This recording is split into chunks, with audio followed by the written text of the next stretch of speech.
Three, two, one. Ladies and gentlemen, I promised you last week when it was April Fool's that we're going to miss that weekend's episode, but we're back with an all new guest and all new me. So I've got a little bit of a stubble. And the guest that I've got today is one of a kind because um, you don't really get to have conversations with the person who makes it. You usually have conversations with the people who consume it more often. And at the same time, this is not an individual who I would say I've had more than 5 sit-downs or 5 conversations with. But every conversation that I've had, it's felt like, hey, he's like a bro I've known for a while. Maybe I don't know his personal life details, but when we talk, when we vibe, it's like, hey, he's like a bro. Like we speak every other day. We grab a hamburger every other day. So that's where it is at. And without much ado, let's bring him in, Mr. Karan Nagpal, all the way from the British Isles. Welcome to the Early Night Show. Thank you so much for having me on, man. And as we were discussing before this, my first appearance on such a platform, which I am tremendously excited about. So I took your podcast virginity away. That's one way to put it. I like it. Karan, without wasting any time or without spending time on formalities, because that's not something we expect of each other, even though we're nice to each other, why don't you go ahead, take the time to introduce who you are, what you're currently doing, and where you're based out of.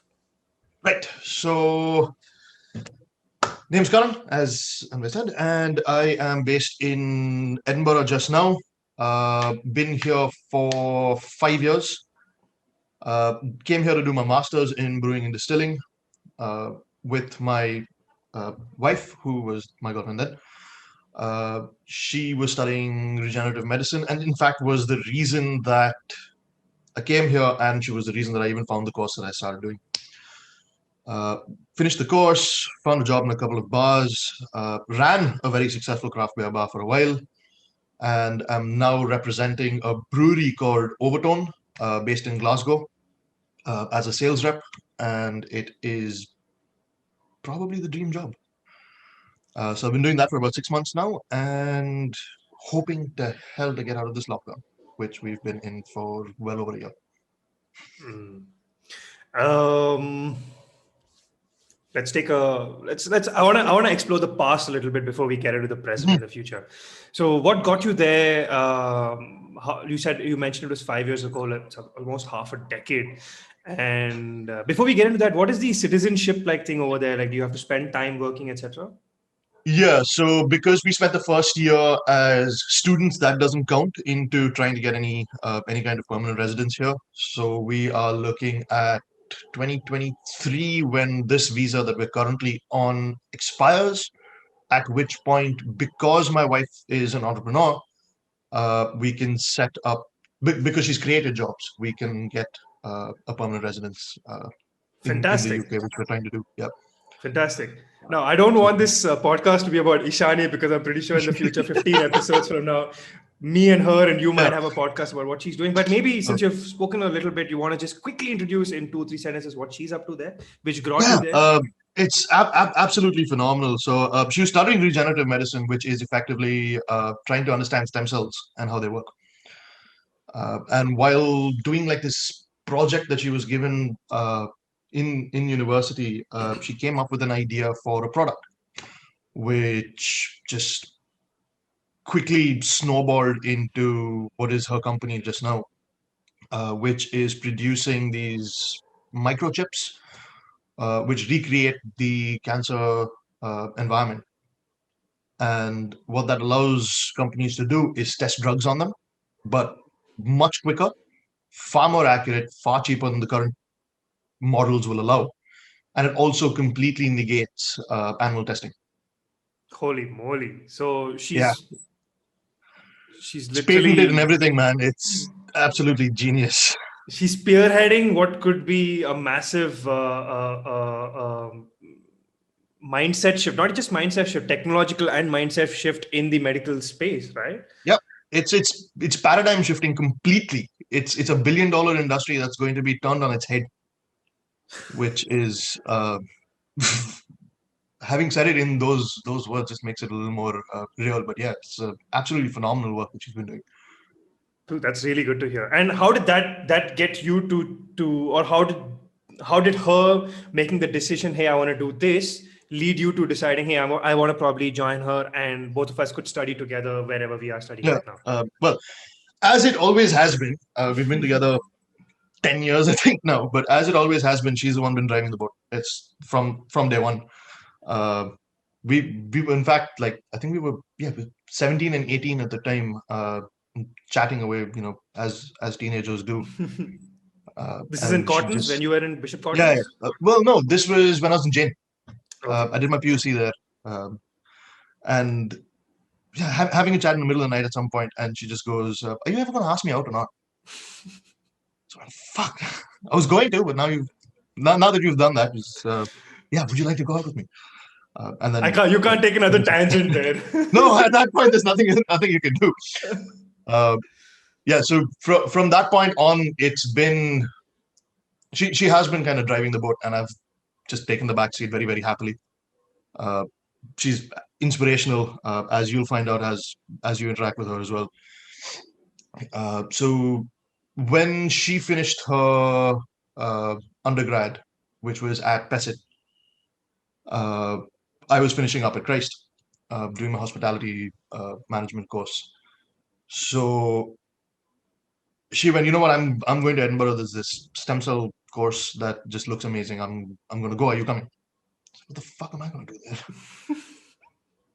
She said, okay, wait, give me 5 minutes. Hangs up, goes, does a little bit of research, comes back, and she's like, you like alcohol, don't you? I was like, yeah. Want to make that into a career? Yeah. Yeah. There's a master's in brewing and distilling in Edinburgh. Do you want to come now?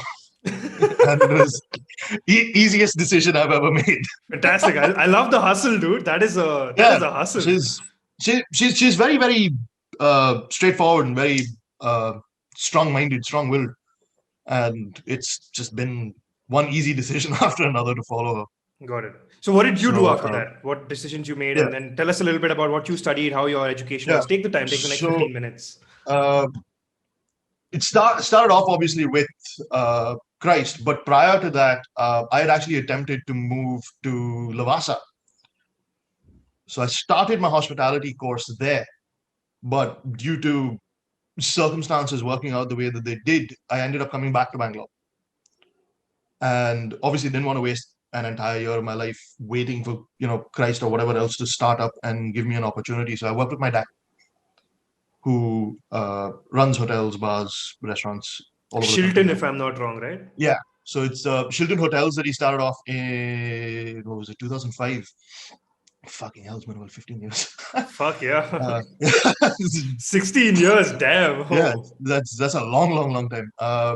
I actually distinctly remember how much of an inspiration it was to watch him setting up that first hotel. Like, he'd leave the house at 7 in the morning, come back at midnight, and that was the kind of work ethic that stuck in my head. Like, oh, if he's doing that, then I must as well. Like, it's just so natural. It came so naturally to me to see him just work his ass off every single second of every day. So he organically grew that one hotel to 5 more, turned that into Watson's, turned that into Puma, turned that into, now there's Magari, which is a the furniture furniture. wholesaler. Yeah. Oh, is your Uh, family involved with the Magari, Watsons, yeah, etc.? yeah. Yep. Dad's a partner at Watson's, founding partner at Watson's, founding partner at Magari, founding partner at the Puma Social Club, founding partner at Shilton. Runs the accounts for every single one of them. He's bloody Rain Man. He can look at these numbers and just make things happen. He's absolutely unbelievable. And he's not even a certified CA. He's just good at numbers. He's just good at pinching costs while still keeping quality at that level. And it all comes from the hands-on he had while building Shilton grounds up. Yeah, it's pretty much every brick was laid under his supervision. And it was just such a phenomenal thing to see grow. Without pumping in any extra money, they've managed to grow the company the way that he has. It was such a massive inspiration to be, firstly, watching that from, being 14, 15 years old, to then the opportunity of working with him for nearly a year. And that was absolutely life-changing for me. uh, waking up 6 in the morning, going, setting up breakfast, going, and it was never, boss ka beta hai ki jo bhi kar lo. It was never like that. It was just swept the floors, mopped the floors, carried luggage for all the guests that came in, washed the dishes day in day out. Just every little bit of every little sector that we had in that hotel, I had to know everything from the ground up. From bellboy to doorsman, everything. Everything. Like there was nothing that was considered a task too small. Hmm. I had to know. The idea was I had to know how everything needed to be done to perfection so that I could tell someone if they were doing it wrong. And that was, my dad ensured that I knew that from day one. Like you were not going to have an easy ride. It wasn't going to be that you're just going to put on a suit, go and sit there and while away your time. Which I think instilled in me a deep desire to keep getting better, to keep learning, to keep while also ensuring that there's always this idea of growth personally and like for a career. So I spent the entire year uh, working at the one in Kormangla, which was 54 rooms, a restaurant, a bar, a big banquet hall. So got to do a lot of events in there as well, which was tremendous fun. Uh, and yeah, so at the end of that year, uh, there was an option of either continuing doing what I was doing or putting that kind of degree on it, putting that chap and saying, okay, at least he's now qualified to do something. Socially accepted. Yeah, because otherwise, you know what people are going to say, right? Because he's just working with his dad. He got it It easy. doesn't matter. Yeah, it doesn't matter if I'm putting 80 hours in a week. No one's going to fucking care. It is baap ka jo maal hai, wo kar lega. He's just sitting Family there and doing whatever. business. He just got the Yeah, family business. yeah. He's a lazy fuck, and I obviously didn't want that. Did not want that impression at all. I said, okay, let me go fuck about in college for a while. Join Christ, which was a bizarre experience to say the least, particularly after coming in from like a professional environment where everything is so it's cutthroat, it's curt, it's very real, it's very raw when you're working in the industry, particularly hospitality. And then to try and teach someone that level of hospitality or that level of professionalism in a university and one like Christ, the juxtaposition was hilarious that first few months. I just could not get over it. The from every little silly thing of not being able to hug your friend because fucking some security guy's gonna beat the shit out of you in Christ, versus uh, simple things like not being able to wear fucking jeans when you wanted to, or just such arbitrary, archaic rules that popped up, which doesn't really translate into the real world. Yeah. They won't teach you how to fold napkins and plate your table like a professional, but they'll tell you like wear your suit and tie every day. Yeah. You know? No, but they taught us that fine. The Ah. department itself was fantastic. Oh, that's good to Our, hear. That's good our to hear. professors were excellent. Our course was brilliant. We actually learned things that we wanted to learn. We learned things that we should have learned. But it was because it was in this bubble of Christ where some father somewhere has decided that you can't have popsicles in fucking university because it's phallic. I shit you not, that was actually banned. Like, what? That's not a thing. And inside of that bubble, we were able to do whiskey tastings and beer tastings, which was just, we were the badasses on campus because of that. Hmm. You were able to drive your car in like all the way. Because we had so much shit in the car all the time. Because we had some event, or we had some raw material, or we had some ingredients. We had something going on all the time. So I think we did kind of transcend the nonsense of Christ a little bit, which I think was a lot of fun. Being able to rub that into people's faces, and we were always the best dressed as well, because you get to wear whatever the fuck tie you want, but you wear a full suit every single time. and it was great fun. But yeah, the 4 years there was both enlightening, and I learned a lot, but at the same time, it could be very, very frustrating because of, like I said, the environment that it was Yeah. around. The department itself was absolutely tremendous, and I wouldn't trade a single day of it. I totally understand. Yeah. So then, so the conversation with Ishani where she said, "Dude, let's go to Edinburgh." Did that happen Yeah, post Christ or whilst you were still in Christ? we'd finished. Okay. We'd finished up, and we were thinking about, like, what the hell to do next. And at that point, This is the 2016. 16, yeah, Yeah. yeah, it was early 2016 by the time we were making the decisions. And at that point, I was going. The naive person in me, rather, was going, oh yeah, I'm just going to join some giant hotel and see if I can run the F&B department and get coin and fully suited every day, fully clean shaved every day, fucking short hair and everything.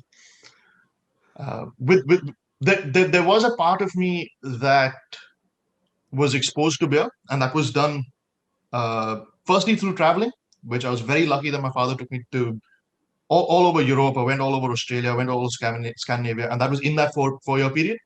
Which 4 year And period is this? this is 2012 to 16 when I Whoa, was in Paris. fantastic. Fantastic. Yeah, so this was absolutely perfect because at that point I'm getting exposed to world cuisine. I'm getting exposed to craft beer. I'm getting exposed to flavor profiles. I'm getting exposed to some incredible hotels, which my dad never skimped out on. We stayed on the bloody 30th floor in Paris with an Eiffel Tower face. It was like unreal. The kind of things he spoiled me with was unreal. We spent a month traveling Scandinavia. We spent a month traveling Australia. Was it just dad and you? No, it was with my brother, with my mom. Okay, family, And basically a yeah, family yeah, trip. full family trips. We do one a year, and we'd go for 2, 3, 4 weeks, and it was absolutely unreal. The exposure that gave me. Uh, in fact, there is this one very kind of sharp memory almost of landing in Paris. Fucking what was it? 12, 14 hours traveling. This would have been 2000. Yeah, 2012. Uh, Took a train straight to Nice because we were staying in Nice the first night. Absolutely knackered. We've gone in. We've all changed. We said, okay, we'll meet up in a few hours. Like everyone get a little bit of time. So me and my brother in one room, my parents in their own. So I look at my brother. I'm like, oh, they've given us a little bit of coin. Let's just go. Let's go see something and come back. Fine. So we walk about. First bar we find. Fuck it. Let's go in. Let's go have a drink. Walk in. And never been to a bar outside of India. Ever. Walk into it. Everything's unfamiliar. I'm used to fucking KF. Not a single thing makes any sense to me. I have not even an inkling of what these different beers might be, whether I should be fucking ordering in French or not. No clue at all. So I just walk up to the bar and I spy the Guinness logo, Ooh. and it's iconic. You know what it is. Was it At this Guinness point, on tap? Do they serve Guinness yeah, on tap? on draft, a lot of Guinness on draft. Uh, So at that point, we've already been to Arbor, we've been to Toit, we've tried some stouts. We know what that feels like. We know what that tastes like. We know what it's supposed to look like. So it's not going to shock me when it pours black liquid out. Yeah, yeah. You'd be like, wait, what the fuck? Got Yeah. it. So, some idea of what a stout is, some idea of what other beer styles might be. I'd met, in fact, someone who was going to influence me a couple of years down the line, Logan at Arbor. So I'd met him already once.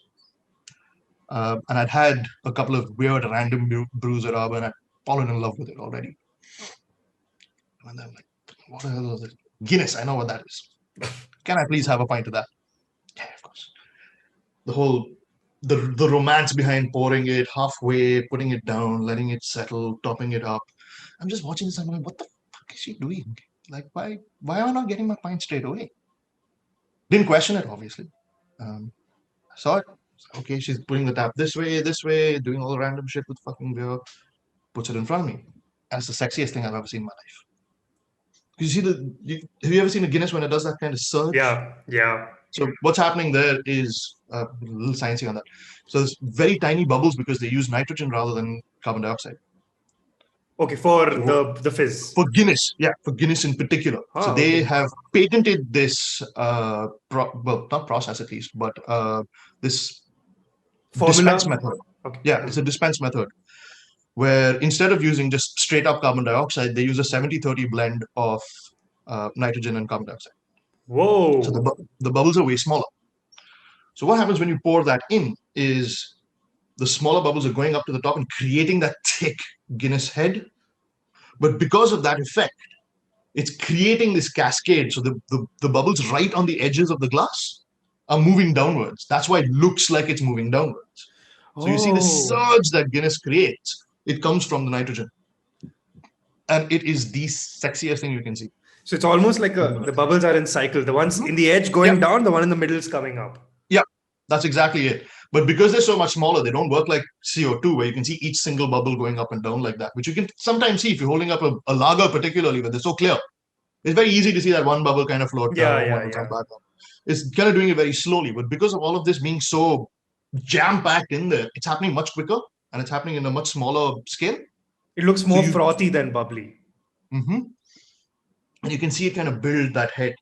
And I've never seen anything like that in my fucking life. This is in 2012. You're in Paris for Yeah. the first time, and you're Yep. getting poured Guinness for the first time, and you're having this Yeah. experience. Yeah. And in my head, I'm going, wow, that looks incredible. What the fuck? I've never seen a beer with head like that. I've never seen that fucking cascade before. And she's done the whole thing, like Guinness marketing at its absolute best. Supposed to pour it for 90 seconds. You're supposed to straighten it, let it settle for another 90 seconds, and then pour it backwards. So you get more nitrogen in there. And then you can see this kind of romance behind it. Like there's a very specific angle and time and all of that. And they train you. Like Guinness will send people to train bartenders on how to pour these drinks properly. Like Guinness in particular does this. Do they And do they it do in it India very as well? cleverly. Do they do it in India as well? In India, where do you even get Guinness on draft? I think Mumbai you do. So in theory, yeah, they should be able to. I haven't fucking been to Mumbai ever, so I wouldn't actually be able to tell you. But I would assume that they would, because Diageo and the bigger companies like that do have an influence in India. They have a very large influence in India. So I wouldn't be surprised if they are sending people over to kind of train people how to do it. And Right? they'll make sure that if it's only one place in India, they'll make sure that the standard is Oh absolutely yeah, the best. 100%. So Karnataka has again very stupid archaic laws, so you can't actually have different beers on draft in Karnataka, which is changing now. But you can't have, say, Arbor, keg something in Bangalore and send it to Watson's on draft. Oh, you can't You do can't that. have things like that. No, you can't keg. It has to come straight from your bright beer tank. It has to go straight into your tap. That's why you don't find Arbor or Packaged. Toyota or anyone else anywhere else. You Mm. find that you might find the cans now because it's being made in Goa and then sent over. So Goa has Goa's laws are, easier. Goa's laws are amazing. You can set up whatever the fuck you want. You can do it however you want. You can bottle it, you can can it, you can keg it. Even Maharashtra is the same. Even Delhi is now the same. Where you can have a tap room in Mumbai where 20 other brew pubs are sending you beer, kegged. No issues. But in Bangalore, you can't do that. Now Okay. that's starting to change. Okay. So that because I was drinking only in Bangalore, I only knew the 2 or 3 places that you could go to and have a drink. In Bangalore. Yeah. I'd heard that Guinness is available in Mumbai, but I'd never been. Got it.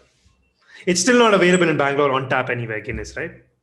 Not that I'm aware of, no. Got it. Again, my information might be a little bit outdated, you could say. Outdated slightly. I try to keep a track. I'm on every single forum of every single person talking about any kind of craft beer in India.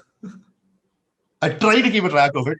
I am on social media quite often, and mostly because of this. It's partly because of work, and it's partly because I want to know what's going on everywhere, at all times. Fair enough, yeah. And with alcohol, particularly in India, your information will come only from social media. Yeah. You can't have ads. You can't have people talking about it. You can't have someone saying they're a home brewer. You can't have someone saying this. You can't have someone saying that. Yeah. So everything's going to be on social media. You never know who might rat you out in a WhatsApp group. Yeah. Either. Yeah. There are WhatsApp groups, but everyone's careful. Who's getting added? Why is he getting added? Where is he getting added from? Is he coming through a reference for someone? Got it.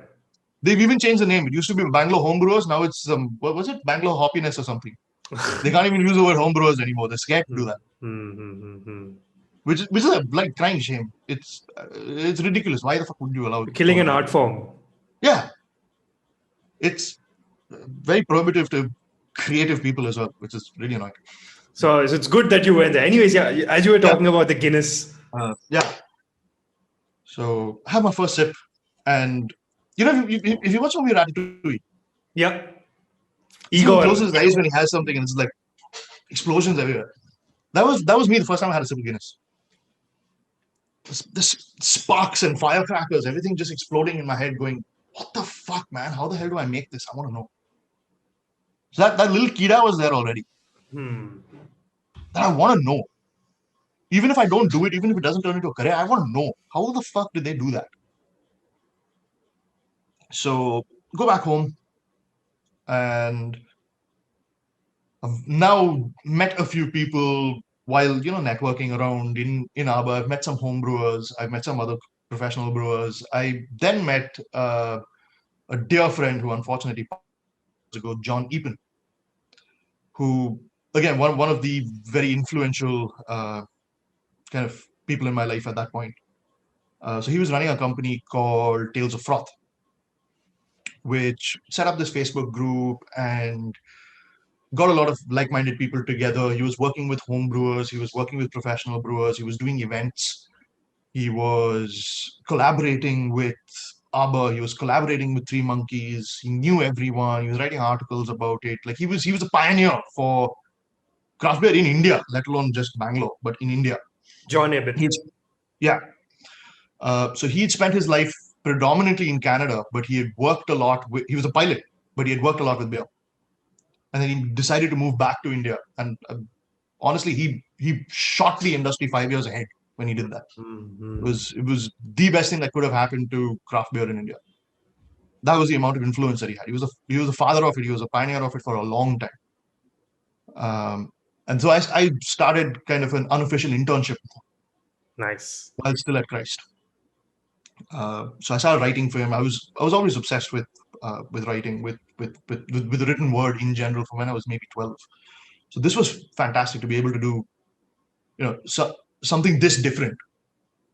So I'd spent all my time with him going to new brew pubs opening up, going to new bars opening up, and we'd sit there, we'd take a few pictures, we'd try everything, make our notes, and go sit in his house and type up everything and send them across.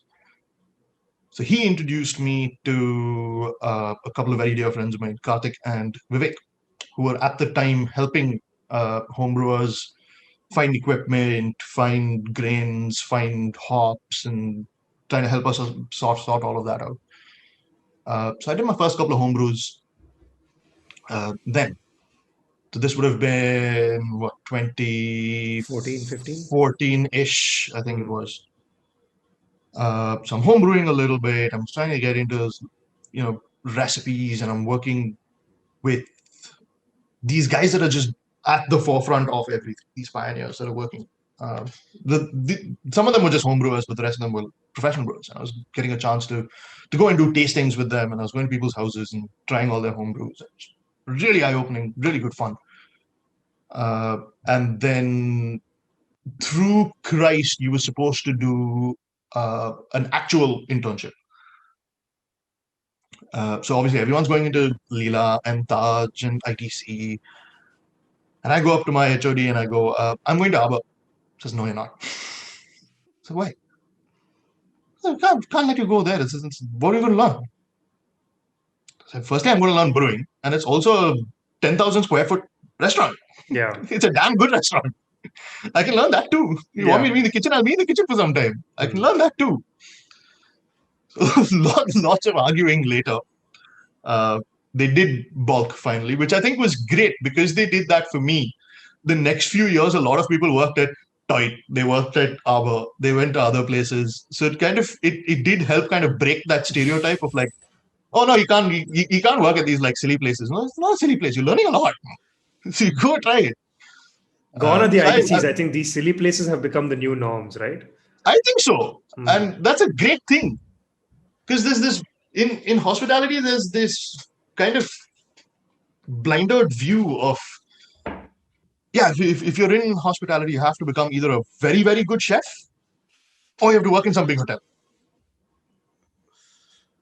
Or the third option is what your auntie will say when you say you're studying hospitality. You want to become a cook? That was, I used to get a khichdi lot of that. बनाएगा घर पे. Yeah. Just like, what? You want to be a waiter? Why do you have to go to college to study that? It's like, no, there's a lot more to it. And what made it even more awkward is when I finally did end up working at Arbor. You have to put on the same uniform as everyone else. You have to go and serve people. So I did it. I was doing that at what is effectively one of the most famous places in Bangalore. So everyone used to go there. What the fuck are you doing, dude? You're spending so much money. You're paying 4 lakhs to fucking Christ. You're sitting here and you're fucking serving me my lunch now. Like, what the hell? What are you doing? Yeah. Which obviously no one saw behind that. I'm sitting and I'm talking to Logan 24/7. I'm trying to figure out how he's making all that beer. I'm working on the social media side of it. You're getting Yes, I am hands-on. serving everyone. Yeah, I'm serving also, but at the same time, I'm learning everything. I'm making those cocktails. I'm learning that. I'm working in the kitchen. I'm working in the brewery. I'm reading all the books that these guys are giving me. Yeah, it was 18-hour days, but I fucking loved it. Yeah, okay, so I am serving you your lunch, dude. Doesn't matter. 5 years from now, I'll be doing what I want to do. You'll still be working at that fucking dead-end job that you don't like. Yeah. It's a crazy stigma, right? When Yeah. people you have gone to college with or school with, cottons and stuff, they're like, what you're doing now, macha? Hey, what you're doing? Bro, they started ignoring me, man. It's really fucked up. Because I was working at Arbor. I think it was around the same time I had gone for an OC ball. These fuckers started ignoring me there, dude. That's really fucked up, yeah. That was damn weird. I was just like, so what? Yeah. There's no small job. I'm learning. It's good. I'm doing what I want to do. And you have all my respect for that, like I'm not kidding, because you have all my respect for that, because there was a time of my life also, because for the people who have joined who don't know, Karan and I went to the same college. We were in the same college, right? CMS? I didn't go to CMS. I went to, which was it? JC Road. JC Road. Okay. JC Road. Okay. So my classmate, my my batchmate in CMS, Adi, who was the guest in episode 2, is very close friends with Karan. So I know Karan through Aditya. He's probably my first friend, dude. So we've known each other since we were we've known each other since we were 4. I think he is genuinely my first friend. So you see the connection, right? So I still remember. I don't remember his place, didn't we? I don't remember where we met first time. I don't really recall where we met. But I recall it was you, Arjun Bandari, myself, Aditya, and a few other people. And just a little insight for the people who are listening to this side of Karan's story. I still remember there's this party these boys used to host, New Year's party, right? New Year's party, I think that used to be, right? Oh God, those used to be so much fun. So I've always wanted to visit these New Year's parties, but at that point of time in my life, the 1 year that I knew Karan and I was like, I was gonna go, is the 1 year that I was, in the forests of India, living as a hermit. Oh shit! Yeah. So I don't know if you know that. I didn't know this. Yeah. So my entire 20. So I dropped out of college. I've not finished my college yet. Mm-hmm. So 2014, 15, 16, I was like, just living like a hippie all over wherever I could. Living homeless for a lot of cases. Yeah. So during that phase of my life also, because I decided not to work and I just wanted to just live, a lot of people I knew disconnected me from their life. So I really connect to what you're saying with regards to, people judging you and disconnecting you from their life. That's where I was coming to. Like, I connect to that because I made a tough decision at that point of time that I don't know who I am and I don't know why I exist, and I want to explore that. And today, I have a fantastic career. I would say compared to a lot of my peers who used to judge me back then, I would say I'm doing much better than a lot of them. And I would say that I would not be like, in 2016, if I had asked myself, Anway, can I be an account director / manager in an advertising agency? Fuck, mad. Like, I just want to smoke my J and chill. But now it's like, even on weekends, I'm sorting out escalations for a client based in Dubai and willingly doing it because I love the hustle. So it took me those 5-6 years of being in the dirt and ignoring society to realize that while I want to have my personal freedom and explore the spiritual side in on my own space, I also want to have the money to be able to live a fantastic life. Like I want to meditate in the mountains, but at the same time have a room with like nice heating and food. So that's what made me A little decide, bit of peace of mind. a little bit of peace of mind as well, right? While you're getting that peace of mind, you need some other backup also. I need that. I need hot water and plumbing after a meditation session. You know what I mean? So that's when I decided, from my mindset point of view, that I want to work. I want to build my career. I want to be in the grime of the city, not get tainted by it, like not become one of those egotistical managers, who play power play and shit. Like even today, Mhm. like the two girls who work under me, they love working for me, even though I'm like very hard on them because I'm very honest. So Mm. I get exactly where you're coming from when you say that, I did the dirt. Like I put on a waiter's shirt because my dad used to do that when he started his Yes. restaurant. And that's what gave my dad the insight. If I hire a waiter, is he doing what I want him to do? And I see that in you. And fuck the people who said fuck you to you. They don't deserve to be part of your life, is what I feel. Oh, 100%. Where the hell did you end up going for those couple of years? Uh, I didn't even know you did this. yeah, I did. In fact, there were times when my mom had reached out to Adi saying, "Where's my son? Can you please tell me?" Oh, And shit. shit. Yeah, you can ask Adi Fuck. if you ever get a Yeah, chance. yeah. We Um, unfortunately don't catch up as often as we should. We keep trying to fucking set up Zoom calls with like there's three, four of us that are still like really, really tight. So it's Bharatwaj, our friend Rehan, who I think you might have met a couple of times. Badri and Sumant also I think you've met a couple of times. Probably, possibly, yeah, I think so. possibly, But yeah. it's just like it's just the four of us that had this like, little group on WhatsApp, and we try to fucking get something involved every single time. It just doesn't work. Everyone's gotten too busy now. Yeah. We're all nearly 30, dude. Fuck. We're nearly 30, dude. There was the time we had the New Year's party OC ball, and now we're like, holy Yeah. shit, career, life, What the fuck savings. happened? What the fuck Like, happened? yeah, you look back on it and you're like, yeah, yesterday I had a conversation about how I'm going to save up for a house. Where, how did this become this so quickly? Where the fuck did the time go? Where did I my don't know. This, what am I gonna have for breakfast tomorrow become when am I gonna start planning for a house? yeah, I don't know this brilliant thing my dad had told me once. He's like, you know what happens when when you're this young? The days they tend to drag on. Feels like everything's going on forever, but those years will fly by. You won't even Yeah, realize it. it's a And very nice now way. I'm starting to realize that was actually very, very true. At that point, I thought he was just giving some bhashan. Yeah. But this is very, very bloody true, man.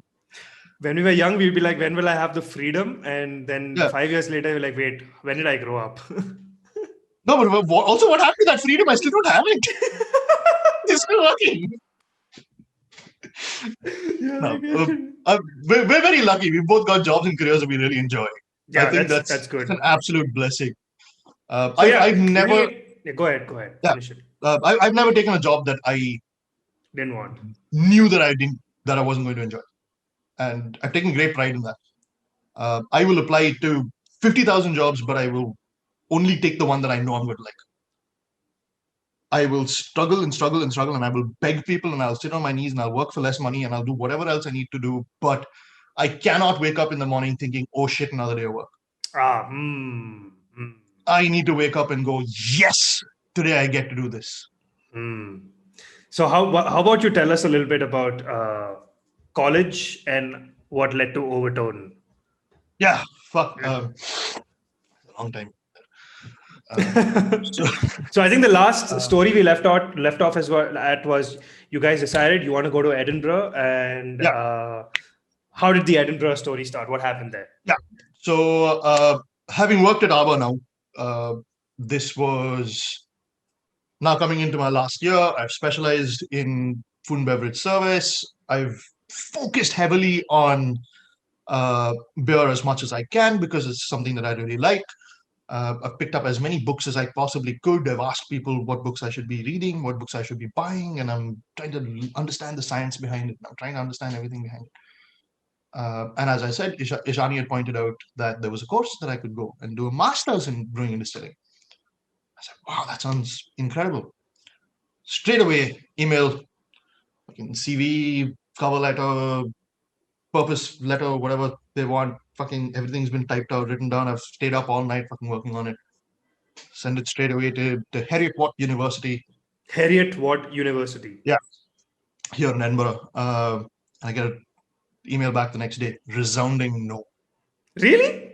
Yeah, they're like, what? No, it's an engineering course, dude. You've done hospitality. Why the fuck are we gonna let you do a master's in brewing and distilling? You're gonna flunk out. It's like, oh shit, now what do I do? Fuck. Right. You don't have this, you don't have this, you don't have this, and this is why we can't do it. So like, oh, fucking okay, I can talk my way out of that. I can bullshit my way through that. Oh, but I've studied that. I've learned that on my own, but I've learned it. So, long email back. I'm like, no, I can do this. I can do this. Please let me do it. No. Fuck. We went to who was helping us at the time? We went to what is it? Edelweiss, I think it's called. Edelweiss. Edelweiss. Yeah. The one on MG Road. ING. Sorry, this thing. Is it this one? Max. No. It's in that building. It's in the same building. Okay. I'm not sure. I'm not sure. I forgot what it was called, man. Fuck, my memory is terrible. So we had gone to them, and they have like this tie-in with universities, and Heriot-Watt was one of them. So I said, can you help me? Look, I can actually do this. I know I can do this. So she goes, okay, this person from Heriot-Watt is coming to Bangalore in a couple of days. Go meet her and see what happens. Wow, what luck. Yeah. Okay, try it. So this was I think, recruiting head for South Asia. Wow. Anita, her name was. She came, I set up a meeting with her, went and sat down. Ma'am, please listen, my girlfriend's also going. I really want to go. I know I can do this. I've read every book there is to read. Just like, can you speak to them?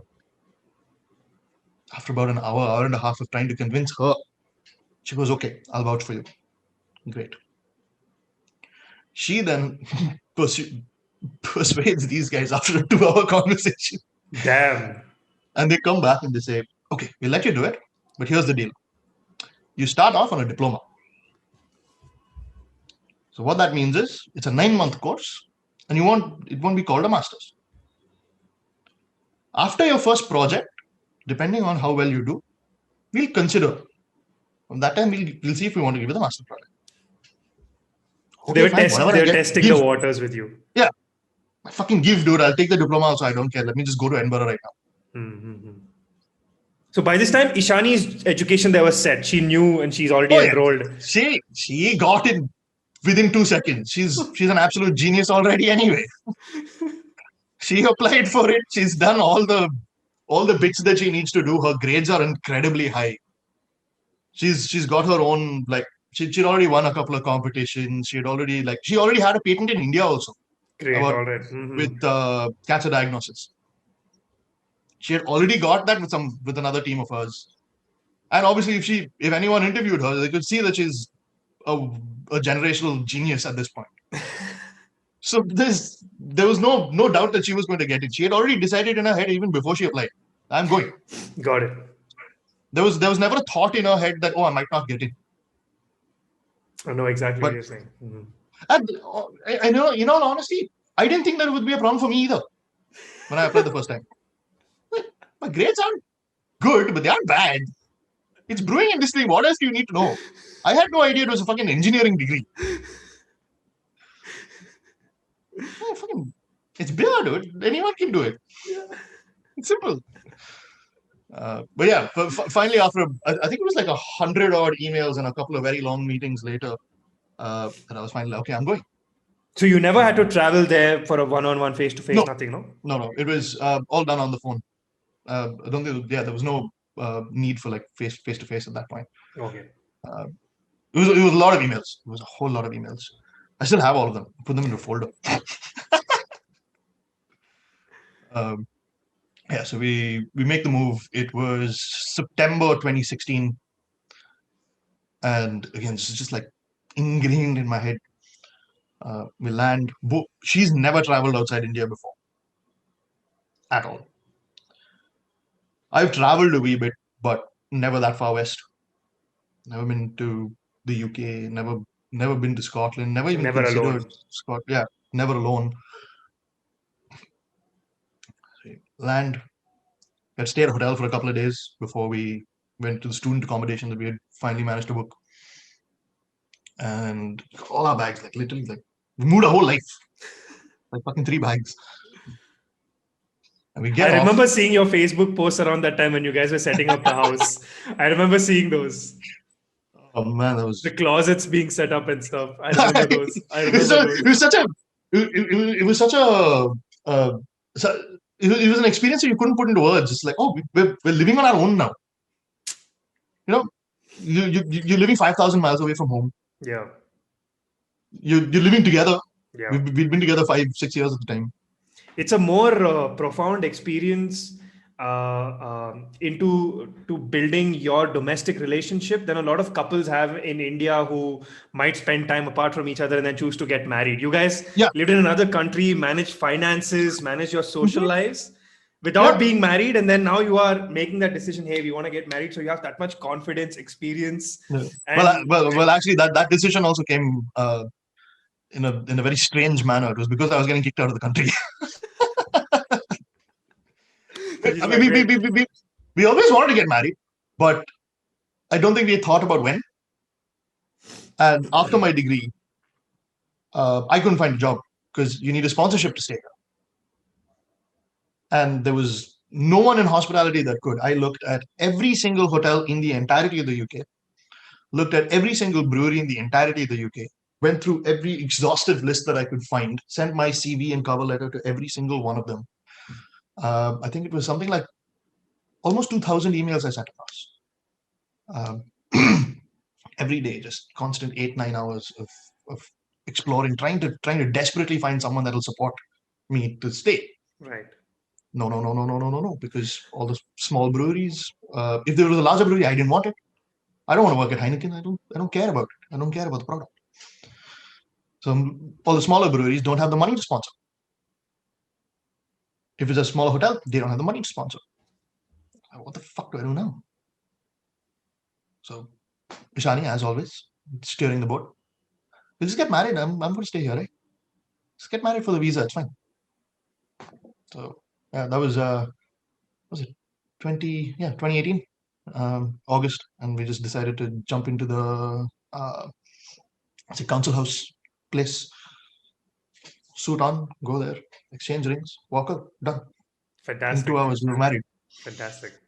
So you could Which say one? because she knew she was going to be starting a company there and giving jobs, Yeah, she's more likely to get a PR, and you getting yeah, married could facilitate a similar situation for you yeah. because you want to It stay will. there and learn Yeah, your craft. it will very easily facilitate that. So at that point, the company was being set up, and she got a visa because the company was being set up. So she had a visa for another year. So does she have a partner, company partner who's locally there, or she's spearheading She's everything got herself? investors. She's got investors from down south. So those investors were the ones that kind of sponsored her visa, which indirectly sponsored mine. Down south India or there? No, down south as in London. Oh, fantastic, fantastic. Yeah, You know why I had to ask. that doesn't become natural though. Um, but yeah, so as soon as she set up the company, we got married, and then I could work wherever the fuck I wanted. So then I took a job with a bar called Andrew Usher and Co, which is based in this beautiful old building. Andrew Usher, in fact, was the father of blending whiskey. Wow. He was the reason why today you find Johnny Walker or Ballantyne's or all these guys, the actual guys like Johnny Walker himself studied under Andrew Usher, which is just a phenomenal history around that building.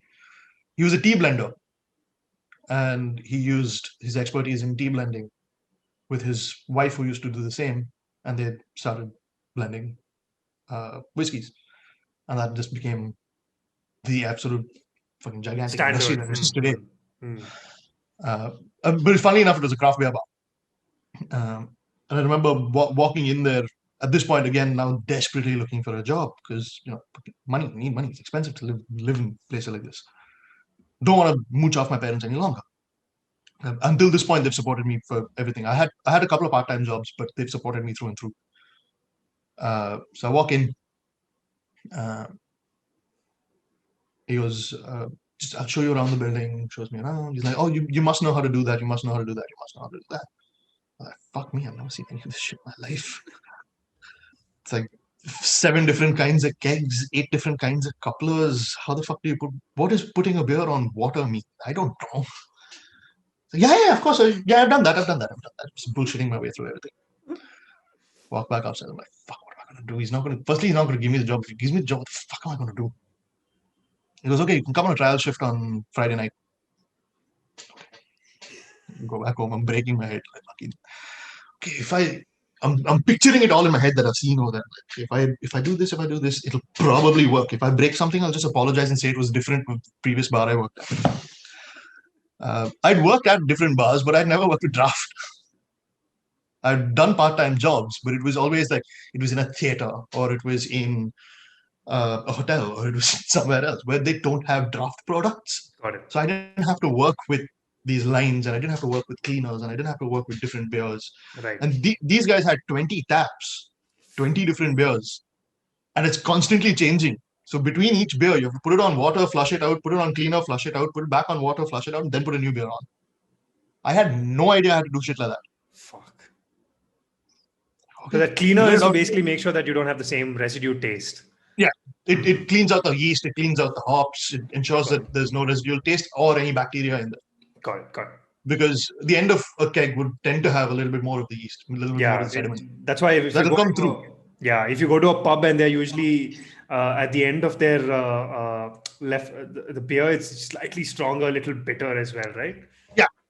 It tends to taste a little bit different. It'll tend to have a thicker mouthfeel as well. Grainy, a little bit more grainy. Yeah, there's a little bit of yeast and stuff in there. I come in for my first shift, more nervous than I have ever been in my entire life. I've been in hospitality at this point for very, very long, but I've never been in an environment like this. The whole new game. It's not the same thing anymore. So even Arbor is nothing like this? No, because Arbor, the brewers do everything. Okay. It's going straight from the tank and it's going into the tap. Yeah. And nobody is allowed to touch that. Even as an intern, when I was trying to learn all these things, my hands were behind my back and I had to watch. Because they're so careful about excise, they're so careful about quality, they're so careful about temperature control. You press one wrong button and you screw up the entire line. And they will be liable, not you. So nobody else is allowed, other than the brewers, to touch anything in places like Arbor and Toyton, all the other brew pubs. As far as, well, again, now things may have changed. Because at that point, it was still very nascent.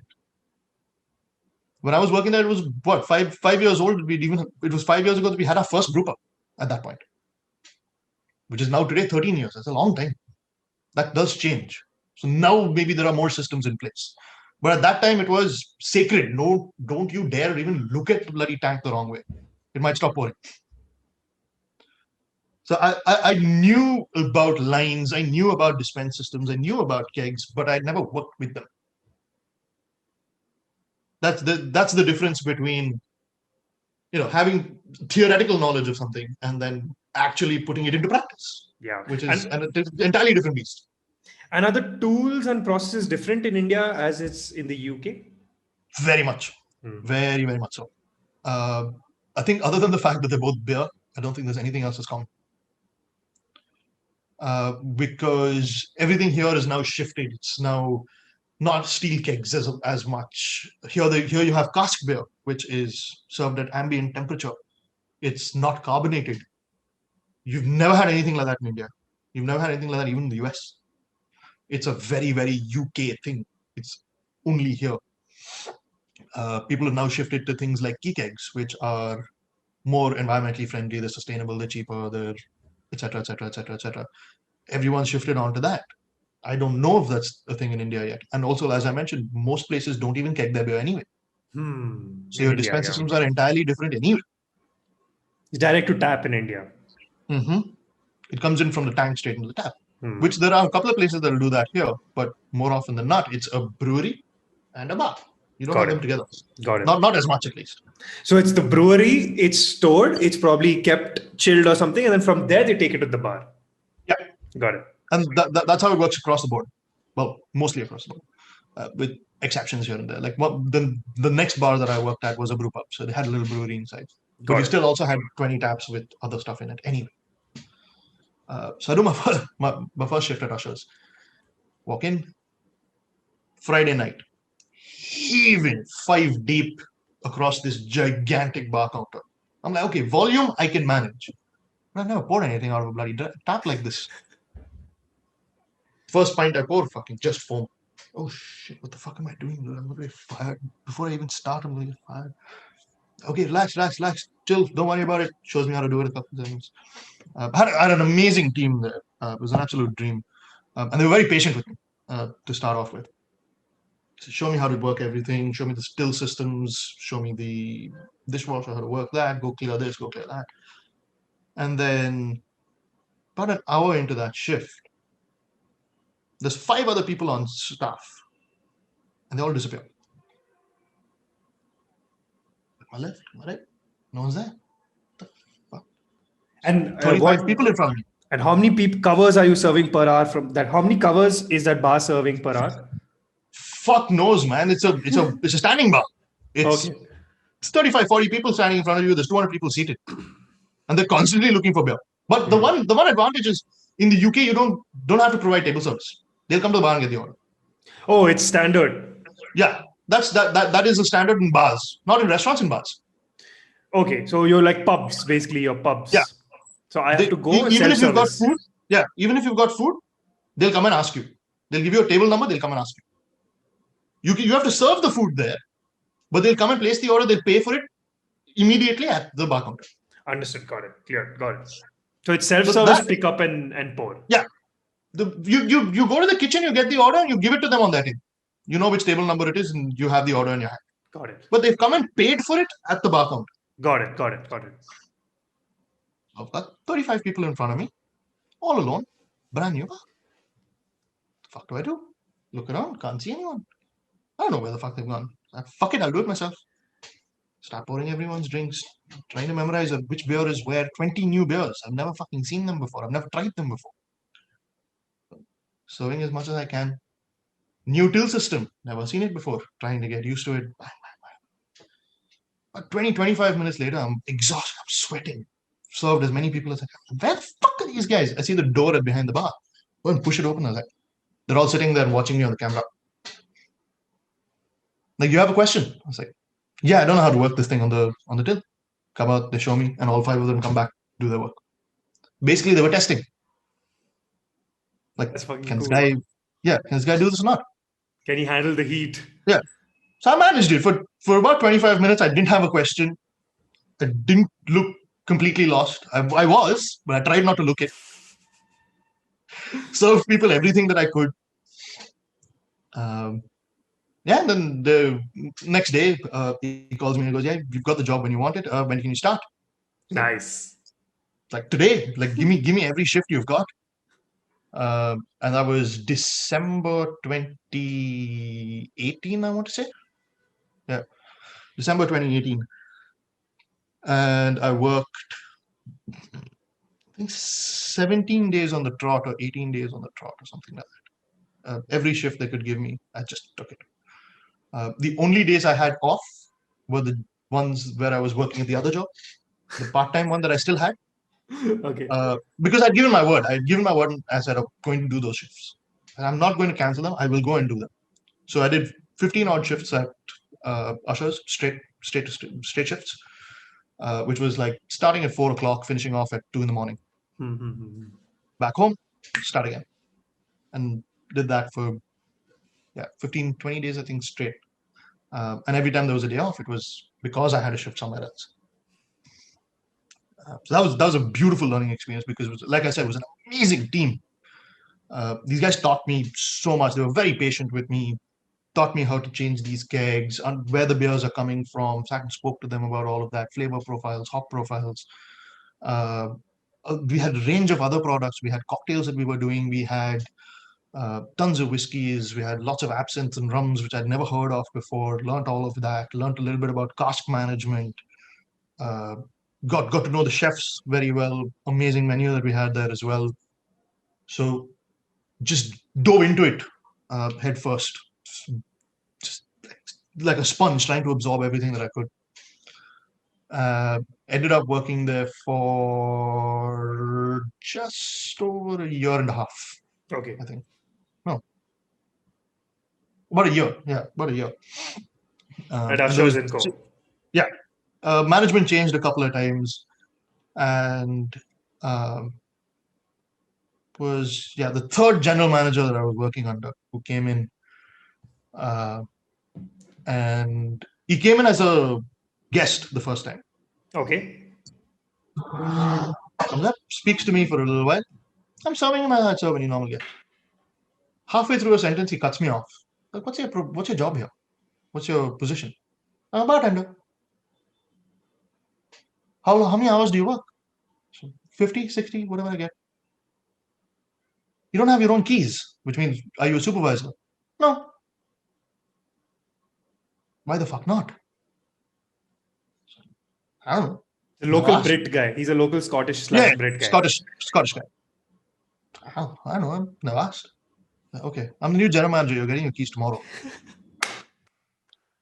All right, cool. Worked with him for about 6 months. We did the Fringe, which is a massive festival here in Edinburgh. It's arts and comedy and music. It's a month-long festival that goes on through August, and it brings millions of tourists in.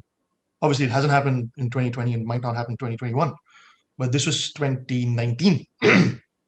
So we did the Fringe, which was absolutely nuts. We were open until 3 a.m.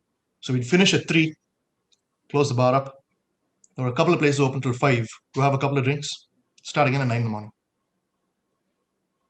Because we had breakfast, we had shows, we had other things. We did that for the entire month, and unfortunately, the parent company decided to close Ushers down, rest in peace, which is an absolute fucking stupidest decision they ever made, because they tried to open something else over there and it failed miserably. But yeah, they made the decision. They made the decision before I. At that point, I was the assistant manager. Nice. But they apparently made the decision 6 months prior to that, which we found out later. So was the general manager the guy who came and gave you the promotion? Yeah. He was involved in that decision making of selling it? No. Okay. They didn't sell it. They still own the property. Okay. They just didn't want to do a craft beer bar because it's very expensive to run. So they tried to turn it into a student bar and it failed miserably. Okay. But yeah, they'd already made that decision. Like, even when we were making money, they didn't care. So I see this general manager dude as the dude you vibed most over there and probably did a lot of in fact, it was his house I was at yesterday. We're still very, very close friends. And we worked at the next bar together as well. So finished off at Ushers, and I'm like, okay, fuck, now what do I do, man? That was my baby. That was my home. More than my home was my home. That was my home. I was there 60 hours a week, 70 hours a week. Even on my days off, I was there.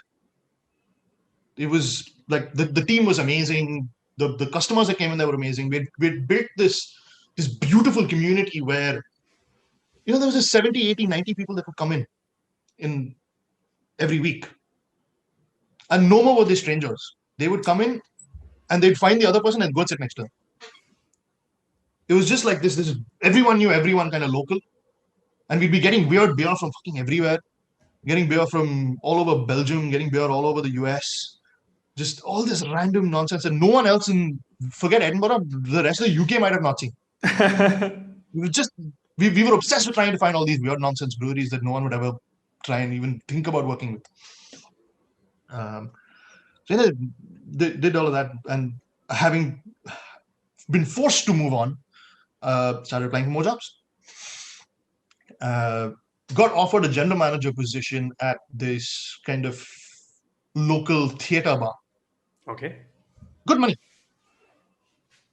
So are theaters like a big lifestyle thing there? Because you mentioned you were working at another theater bar prior. Yeah. So the first one I was working for was live theater. Okay. But I got to watch all the shows. I got to watch all the shows for free, which is fucking amazing. Sweet. Amazing acoustics. It was an old church. Absolutely incredible acoustics in there as well. So I'd done that for a year part time. This one was right next to a movie theater, but one of the older ones. It's called King's Theatre in Edinburgh. Right next to that. So what you would get is these huge rushes of people coming in before a show and after show. Okay. Volume bar there, but around the shows, fuck all. 4 people will be sitting in the bar. The same 4 people every day will be drinking the same drinks every day. The only thing that changes is that half an hour of mad rush, and then fuck off, and that's it. That's how the business worked. Over 200 whiskeys in the bar. Wow. So I was like, you know what? That's really exciting. I like whiskey. I'm not massive. I'm not into it as much as I am into beer, but I love it. It's got such a lovely romance and history to it. There's so many different kinds that you can have, like fucking 200 plus. Okay, can I do this? Should I do this? I broke my head over it. Good money also, but it's only 4 beers in here. And it's the same 4 beers. Tennant's, Guinness, Stewart's, same thing. Do I want to do that? Don't know. Thinking. Worked a couple of shifts there. I still haven't said yes to the job. I'm working there as a bartender. They're looking for a general manager. Think about it. And around that time, I went and visited this place called the Hanging Bat. Okay. I read the name online. In my head, I'm thinking, hey, cricket bar would be amazing. Walk in, fucking not even did not even heard the word cricket in there, which was a shame. But at the same time, I didn't. What I did realize was it was the best craft beer bar in the city, and I had not visited in it Edinburgh all that much. Yeah. In fact, at that point, it was in the top 10 in the UK. Yeah, it was in the top 10 in the UK at the time. And by the time I left, it was in the top 3. It was amazing. So went in there. So fucking hell, this bar's amazing.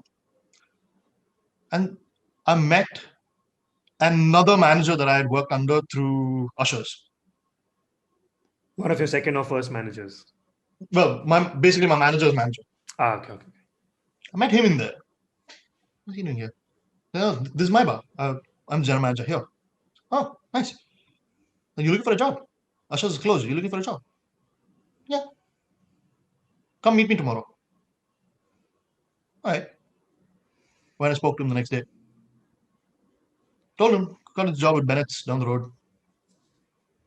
General manager. Said, you want to do that? I don't know. It's good money. I'll make you start as a bartender here. Give me 2-3 months. I'll make you an assistant manager here. Are you sure? Are you serious? Yeah. I think you'll be good at this. You like your beer, don't you? Yeah. Okay. Start tomorrow. What? Start tomorrow. Okay. Started again as a bartender now. So I spent a year building myself up. Got to assistant General manager. I started bartender again. Fuck it, I'll do it. It's a nice bar. What is the name of this bar? Hanging Bat. The Hanging Bat. Yeah. So 6 months later, he got fired for doing very stupid, silly things, which I was glad about. He was actually a horrible manager to work for. Okay. A very good businessman, but a terrible human being. Okay, got it. I get where you're coming from. Yeah. I learned a lot from him. Regrettably, learned a lot from him.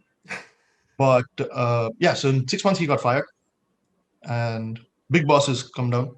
It's a company called Caledonian Heritable, so run by a couple of brothers called the Doyles. Caledonian Heritables. Yeah. So just help me understand how it works, right? So you have the companies that brew beers, like your Guinness, Heineken, etc. You have these brew pubs like the Hanging Bat, which helps sell these beers on top of their own trot beers as well. And these guys are owned by the cattle. What was it mentioned? Caledonian Heritable. Caledonian Heritable. So what is a Caledonian Heritable? The Caledonian Heritable is a hospitality behemoth. It's a big company. Okay. I get it. But it's a family run. It's little mafioso there. These Doyles. No, I'm not joking. They are actually. Have you heard of the movie Trainspotting? Yeah, of course. Famous movie from here. They are depicted in it. the two of them, the brothers that own this company. Oh, They're actual mafioso. Everyone knows that. It's just like common knowledge. They're actually a very shitty company to work for, which is a shame because they've got amazing bars and people work for them are incredible. But them as bosses, they're the culture is not really exactly the bad. best. Ah, everything's about bottom line. Everything's about cut your costs, make your money. It's and at the same time they don't want to encourage any kind of support for staff. They don't want to encourage any kind of decent product. Like we had to fight them on every step of like, I want good tequila in here. I want expensive beer in here. I need this new account with this new brewery or with this new supplier. I had to fight them on everything. So would they be going as far as to say you don't have to take names of any establishments you've worked on in case you don't want to finger point, but has it ever happened that they've had to say things to you like water the beer or like give less No, portions no, of no, food or things like that? no. The licensing laws here are too strict about all. You can't get away with shit like that. So that level of quality won't change. It was more about quality of the product. Okay, You could have like you could have reducing a the cheap. ABV and stuff like that. No, not at all. It's more about uh, a cheap whiskey versus a very, very expensive Okay. And so one. A cheap beer versus a very, very expensive one. that is a third party whiskey beer that I'm buying. Now, if I'm brewing Yeah, something of my own, how yeah. far can I get away with diluting my product before Zero, the laws fuck me up? zero. Absolutely nothing. If anyone gets even the tiniest whiff that you're doing anything silly like that, you're closed in seconds. Got it. So got it.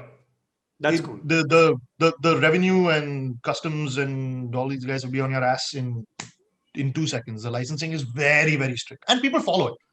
That little bit, it's kind of inherent in people here. They don't want to fuck with that. Got it. And is it similar in India as well, the laws or the strictness of the laws and the establishments following these laws? I'd like to believe so. Uh, there are some rather archaic laws that are set up in India that are followed more than they need to be. For example, I can tell you Puma Social Club that we're running in Indranagar. For the first 3 or 4 months when we were running it, because we were running it well enough, and there was no reason for the cops or the excise guys to come and screw us, they dug up some old law that said you have to play only Carnatic music and you have to open at 10 a.m. So they came into Puma, they said that, and they gave us a fine. So those little stupid things happen in India because everyone wants to make a little bit of money on the side. Got it. You have to, yeah, you have to oil the palm. If you're working well, they'll come and find some other stupid reason to fuck you. That kind of shit doesn't happen here. Okay. So The I think there's a sense of, petty bull yeah, doesn't happen. yeah. So I think there's a sense of comfort that people take in that. So they follow the laws that are there because they all make sense. They're there to safeguard you and to safeguard your customers. And people understand that that's why they're there. For example, even the drinking and driving laws in the UK, you're not allowed to say, in Scotland particularly, you're not allowed a single sip if you want to drive. Oh, really? Yeah, not a single sip. Zero alcohol.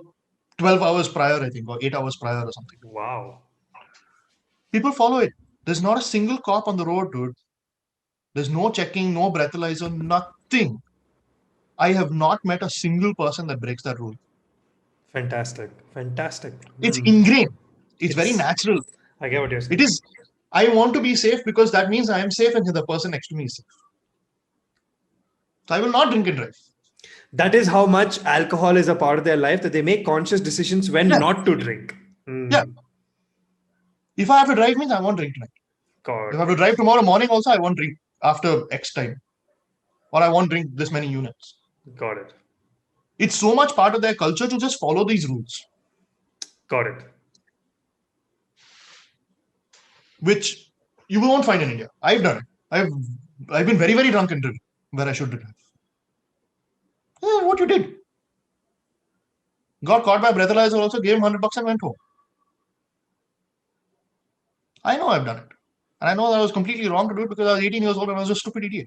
Yeah, I get where you're coming from. It's in India, it is a It's like exactly what you and I were discussing before the podcast started, right? Like in certain countries, it's like for me having an English breakfast is it's not a daily thing. It's something Hmm. that I'm going out of my way. Similarly, for Yeah. in Indian culture, or at least in mainstream Indian culture, I'm not talking about your metropolitan Indian culture, but mainstream Right. Indian culture, it's not a common thing to drink alcohol. Maybe even in the tribal Yeah. societies where you have their tribal alcohol like toddy and Hmm. stuff like that, there it's more of a norm. But in Yeah. your mainstream tier 2, tier 3 small towns, it's more of a taboo even Yeah. now, right? Hmm. Which is why I think I know exactly where you're coming from, where in the UK or in the Scotland or in Wales, I don't know what the drinking culture in Wales is like, I'm just assuming. Should be about the same. Actually, I haven't been to Wales yet, but I assume it's the same because got some people that I've got some suppliers that stay there, and yeah, they seem to love their beer as much as everyone else does. Yeah, I'm assuming as well. So, whereas over there, it's more of a lifestyle thing. Like, yeah, there are pubs. Yeah, you can take your kid to a pub. Yeah, they will get a pint. It's not like what kheer and khichdi is to India, booze and your English breakfast and your sausages is Yeah, to yeah, their culture. So I understand exactly where you're coming 100%. from. I exactly where you're Yeah. coming from. It's a very very it's part of the traditions. It's at the end of the week or the end of the day, you go and meet your friends at the pub. You have a pint with them. Uh, there's a cricket club I play for, Mortons. You know what they call themselves? We call ourselves a drinking team with a cricket problem. They started off as a pub team in the 70s. It's fucking amazing to see how much they care for each other, how much they care for the community. They go drinking, they drink heavily, but never make any undue noise, never break shit, No never vandalism. at all zero. Of course, there are a lot of older, but even in my own age group, it's the same. Where there is a level of respect. Of course, there are exceptions to all of that. You go to the wrong place at the wrong time, you will see a lot of vandalism. You'll see lots of nonsense, Yeah. which is available everywhere. But the majority will drink, hold their own, go home happy.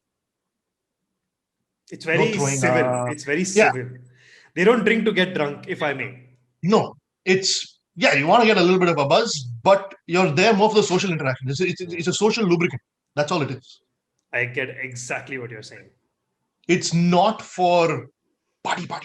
It's not for I want to show someone that I'm drinking Blue Label. Oh, all that shit doesn't exist. They don't care.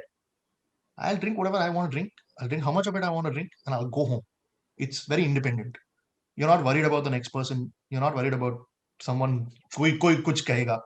I don't. No one gives a shit. And what's the minimum drinking age there? 16, right? No, it's 18. It's 18. Age 18. Uh, it's 18, but it's a challenge 25. What does that mean? So the licensing works as if you believe someone is under 25 years of age, you are legally required to ask for ID. Okay, you can serve them, but you're They have to asking have for. ID. Yeah. If you believe anyone looks less than 25. But they have to be 18 to drink. Got it. It's Got a it. it's So, a great law. It's a very, very good way to ensure no one gets offended, but everyone gets ID. got it. Got it. It's like I'm not saying I won't give you. You just have to make Yeah, like show me that I should give it yeah, to you. yeah. Uh, Fantastic. yeah, it's great. The drinking culture here is great. Uh, and it's something that I've kind of incorporated myself into very easily. I know. I understand. Would you say? So Adi and I were having this conversation in our podcast that because he and I grew up in our kiddie days watching cartoons and TV shows and movies that are primarily Western, our Yeah, influences today are more Western, right? If yeah. probably he and I grew up in a country like Australia, New Zealand, the United States, English Hmm. speaking European countries, we would probably be able to be more creative with regards to Aditya's screen and script writing and Yeah. me in advertising as well. Hmm. When I say creative, I don't mean to say better ideas. I mean to say the type of ideas, right? Yeah. Like I'm pretty sure 15 years back, if you wanted to make a stout in India, you would have been like, what the fuck? But 15 years ago, I'm pretty sure stout was there very popularly in the UK. Of course, yeah, right? So yeah. from that perspective, Adi and I, we kind of had a conclusion that we might, because of how we grew up, English speaking first, Hmm. listening to English music first and English movies and cartoons first, we would have probably done better from a creative point of view in those industries, right? Not Yep. being born in that country, like say Adi got a job at Cartoon Network or Hmm. something like that, and I probably got to work with a few American brands like Nike, Red Bull, maybe. Similarly, do you think uh, the kind of culture you were trying to explore in India is not the kind of culture? Sorry, let me rephrase. Do you think the kind of mindset and the kind of alcohol culture you got integrated to in the UK and the kind of person and purviews it created for you when it comes to you crafting beer, looking at how people drink beer? Do you think it would have been, it would have had less depth if you would have studied and if you would have done the same in India? Not less depth, but I think sometimes that there might have been less of a uh, connection to the people that are involved, in the sense that here, despite things being very competitive, it's first collaborative. Whether you're a brewery, whether you're a bar, you're always helping each other out as a community. Uh, and I've seen less of that in India. I'm not saying that it doesn't exist, but it's more cutthroat. The rat race is a lot closer. So I think that might have been slightly different. If I was still in India, for example, uh, another massive thing would be the availability of jobs and then the money that you get for it. Correct. Hmm. So, for example, here I can work on minimum wage, 40 hours a week, and I can pay my rent, and I can buy some food, and I can go out a couple of times a week And you on can do so minimum wage, 40 comfortably. hours. Yes. Well, if both people in the in the household are working, then yes. You couldn't do it with one person, or you'd be sharing a room, or you'd be living in a house with other housemates or flatmates. Got it. Got it. Uh, Living on your own on minimum wage is not possible, Got or it. even on living wage is not possible. But if you've got two people working in the house, it's absolutely fine. Now, alternately, in India, say I wanted to be a brewer or a sales rep or a marketing guy or something for a brew pub, or even for, say, White Owl or White Rhino. Bira or something like that.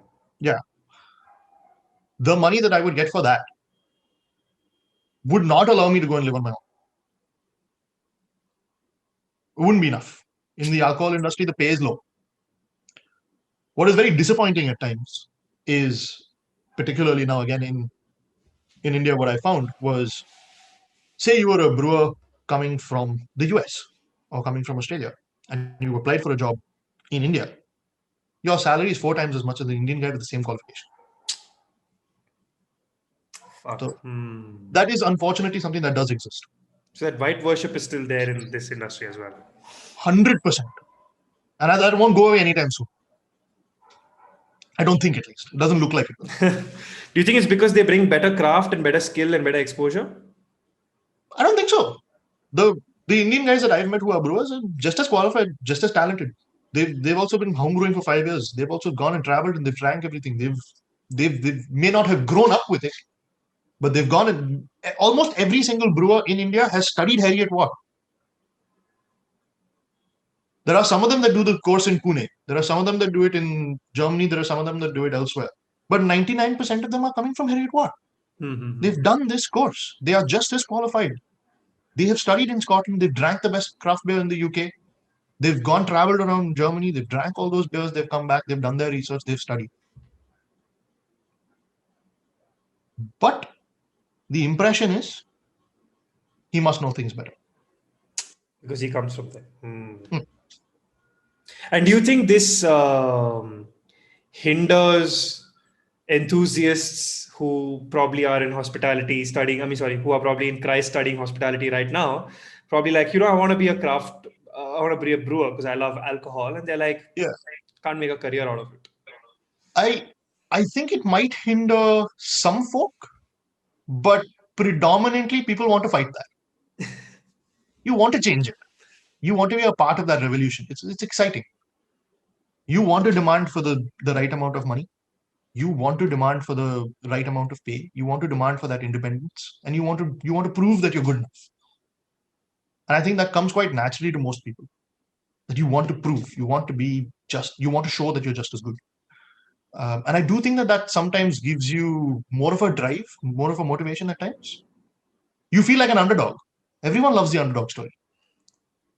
You want to be the underdog that becomes successful.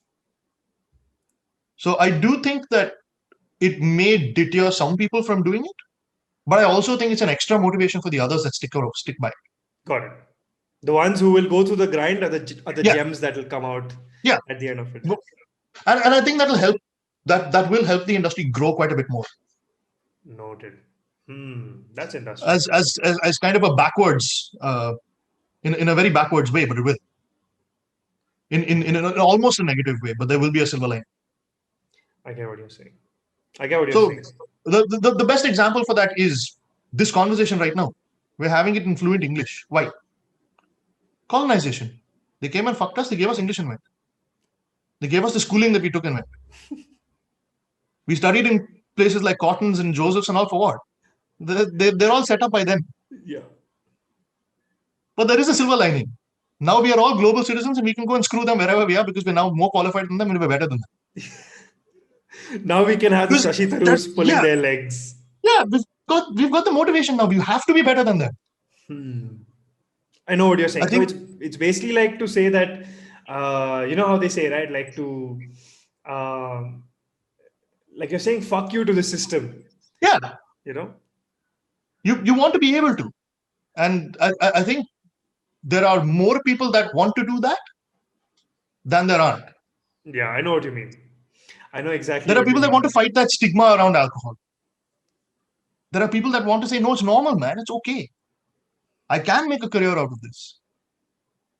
I can study in Pune and make a career out of this, or I can study at Haridwar and make a career out of this. Yeah. But I will do it. Making it normal. I know exactly what you're talking about. There is a change. There is a change. There is a change coming from being paid the right amounts, from being where it's going to be okay for you to study whatever the hell you want, where it's going to be okay for you to pursue whatever you want, and there will be a job for you. There will be, a possibility for you to create a career around whatever it is that you want to do. Correct. I think there will be less as our generation become parents. What are you going to tell your kid? You're going to tell them, go do what you want, man. Yeah. Look at the world around you, dude. Look at there's no dearth of opportunity. Literally nothing is impossible now. We know that. We've been with the exposure to the internet, with the exposure to global culture, the way that we have right now. You want to be like Scandinavia. You want to be like Canada. You want to be like Australia. You want to see the best about all these places, and you want to catch up, whether the government wants you to or not. Yeah. Even if they're trying to set you back. Yes, Modi will be able to convince X number of people that everything has to be Hindutva and everything has to be, this, and this is bad and this is good, and regressing the culture as much as he wants to. But we are not stupid. We are now exposed to so much more. I can see what the brewers are making in the US. I can see what's happening there. Yeah. I can see what's happening in the UK. I can see what Dogfish Head is doing. Yeah. Yeah. I can also see what the government in fucking Iceland is doing. I can see what the government in Norway is doing. I am going to start demanding that from my government. I am going to start demanding that from everybody around me. And if he can make a career out of doing that, why the fuck can't I? Why are you not paying me well enough? That is going to change. That is going to happen. And this generation is going to be at the forefront of that. Yeah. That would be so fucking cool, right? Like I'm feeling so amped listening to you right now. I understand exactly where you're coming from. So that brings me to the next question. Do you see yourself learning, making a shit ton of capital there, and bringing that depth, experience, and connections to India, maybe setting up Nagpal Brewing and Co. or something like that in the future? It's a thought that's crossed my mind many times. I do want to give back. I do want to help as much as I can, particularly when it comes to education. I want people to have equal exposure. I want people to have, like I said, the possibility. Whether I've got kids of my own or not, I want to ensure that people are given an opportunity to pursue whatever the fuck they want. That is something that I'm very passionate about. So if and when I have enough money, I would like to do that, but not if that means me shifting back to India, Okay. because Chinese company is set up here.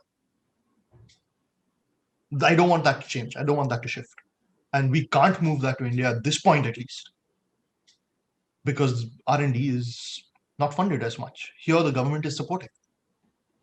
Here, she gets tax rebates. She gets lots of funding. She gets grants. She gets support from government kind of subsidiaries that will give her expertise, that will give her workshops, that will allow her to travel. All that comes from the government because she's doing R&D.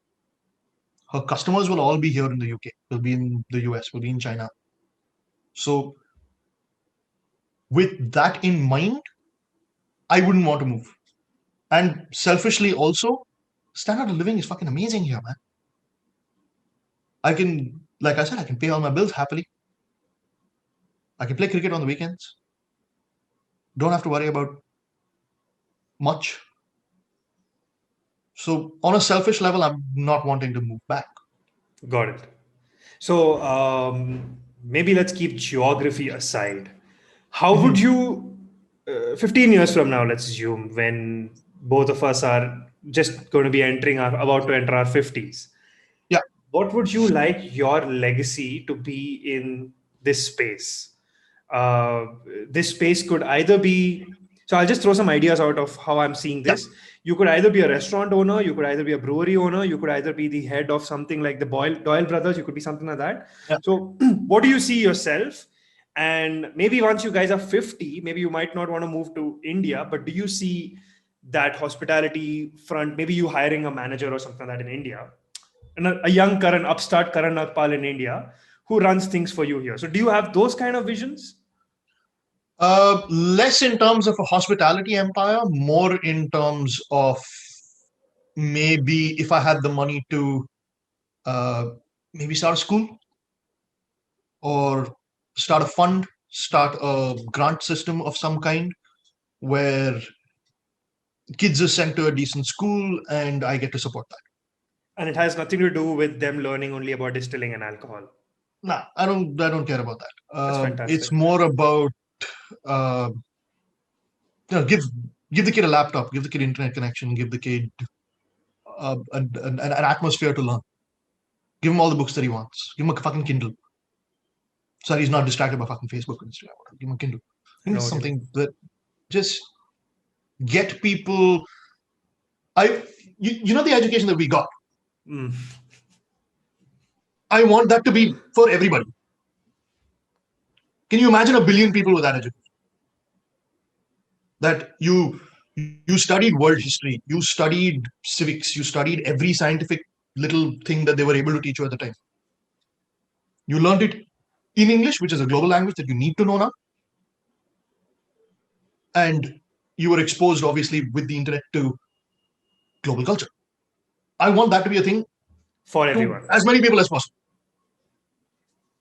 If I were to have a legacy, that's what I would want to leave. That would be beautiful. That would be beautiful. So you don't really, so more than, I'm asking this from a very selfish point of view again. Yeah. So you see yourself more as again, please pardon the words that I put into play. You see more yourself as an education philanthropist than as a hospitality mogul, hospitality and alcohol Oh, bev mogul. definitely. I don't want to leave behind an empire of hotels or restaurants or breweries or bars. I don't see I don't see that as a career choice for me. Even if I did start something on my own, it would be tiny scale. It would be for me. It would be what I was passionate about. So the passion What I for want to you, do is go I ahead, want go to ahead. facilitate passion. I want to be able to start a cricket academy, maybe. That'd be a fucking dream. Teach little kids how to play sport. Yeah, fucking love that. Teach people how to read, to just pick up on what you're passionate about, what you have an energy for.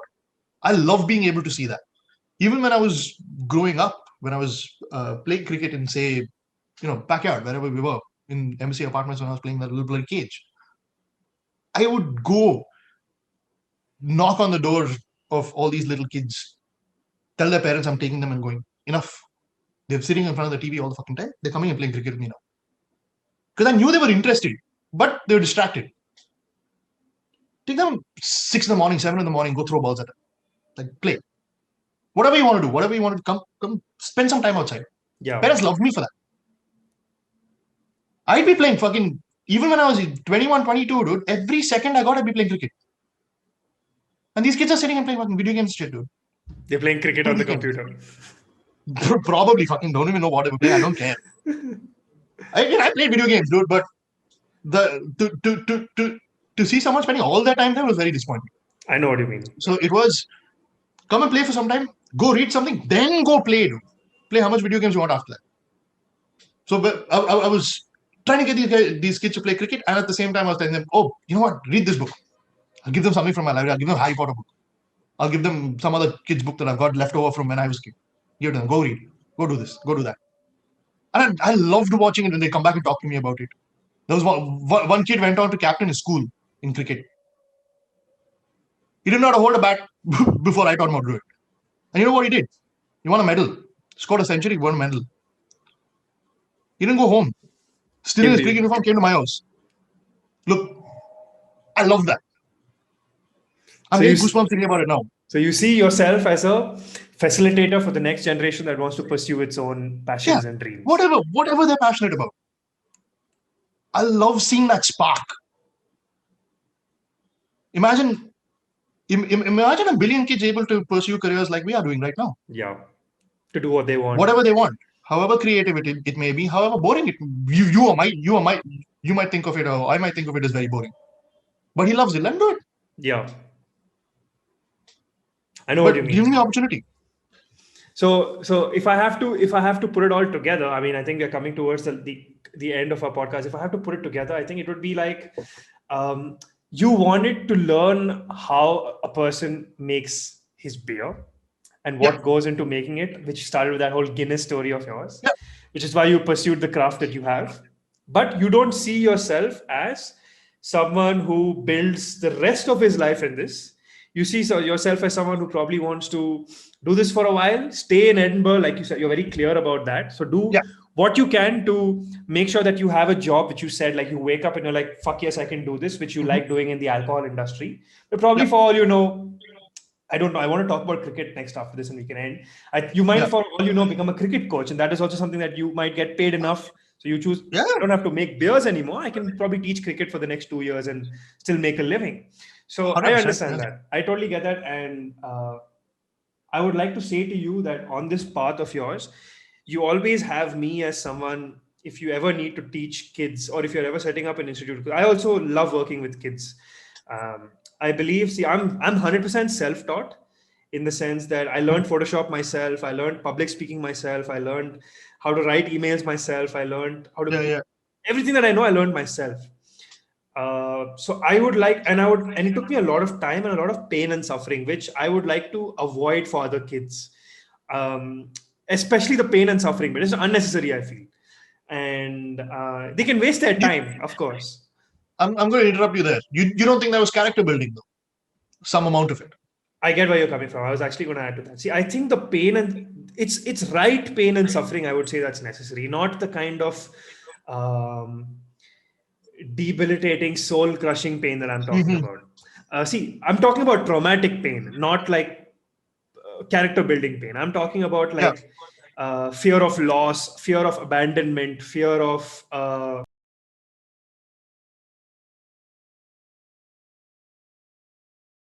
got a tap list at home.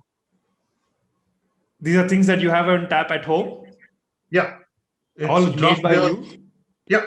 Draft home brew. Oh, brother, I'm visiting you soon. Oh yeah, definitely, man. I look forward to it. I'm gonna bring some of my craziness into into your space. I would absolutely love that. So there you go. What is that? So this is a Belgian amber ale that I have made using this very weird Japanese hop called Sorachi Ace, which gives you flavors of like this herby dill-like kind of weird funkiness, which Oh, most people don't use. It's a very odd hop, uh, and because I feel like an odd duck myself, I like brewing with it. do you think you can use So wasabi flavors in beer? yes, I've actually been thinking about this. So there's a beer I want to make called the Seven Layers of Helles, like Hell's Lager, and it's going to have seven different types of heat. So one of them is going to be wasabi. Oh, So I want to use. I've used chilies and ginger a lot, and I've had great results with it.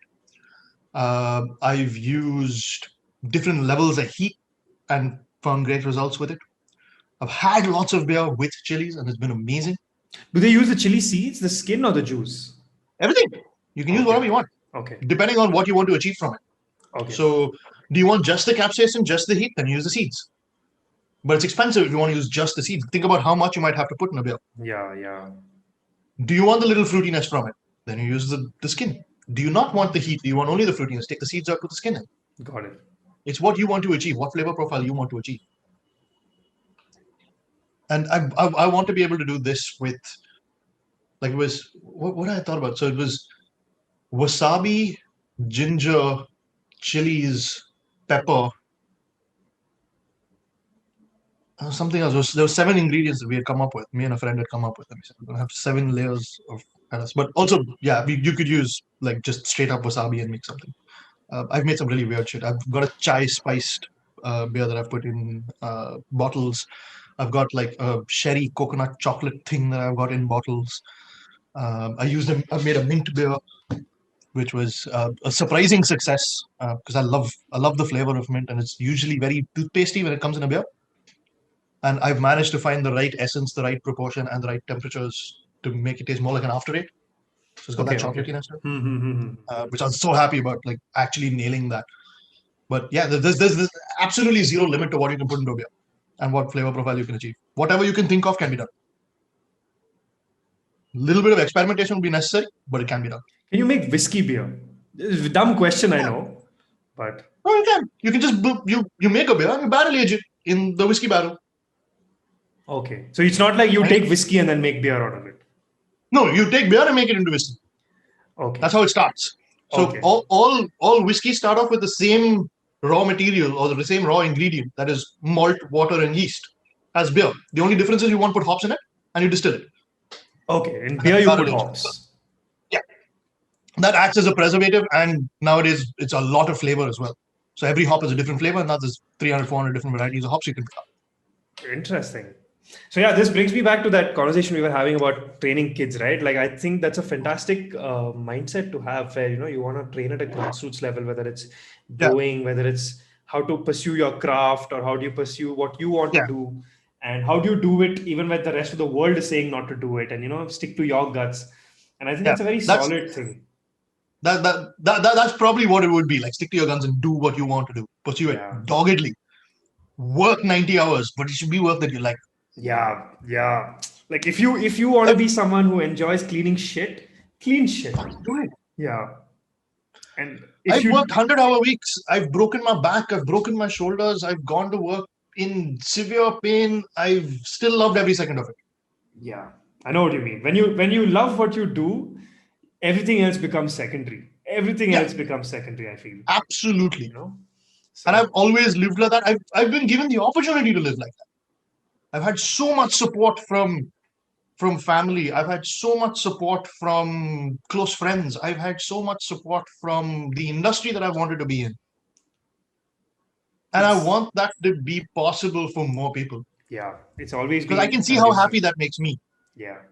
And I can see other people with passion. I can see you. I can see Buddy. I can see Sumant. I can see Rehan. But they're doing things that they want.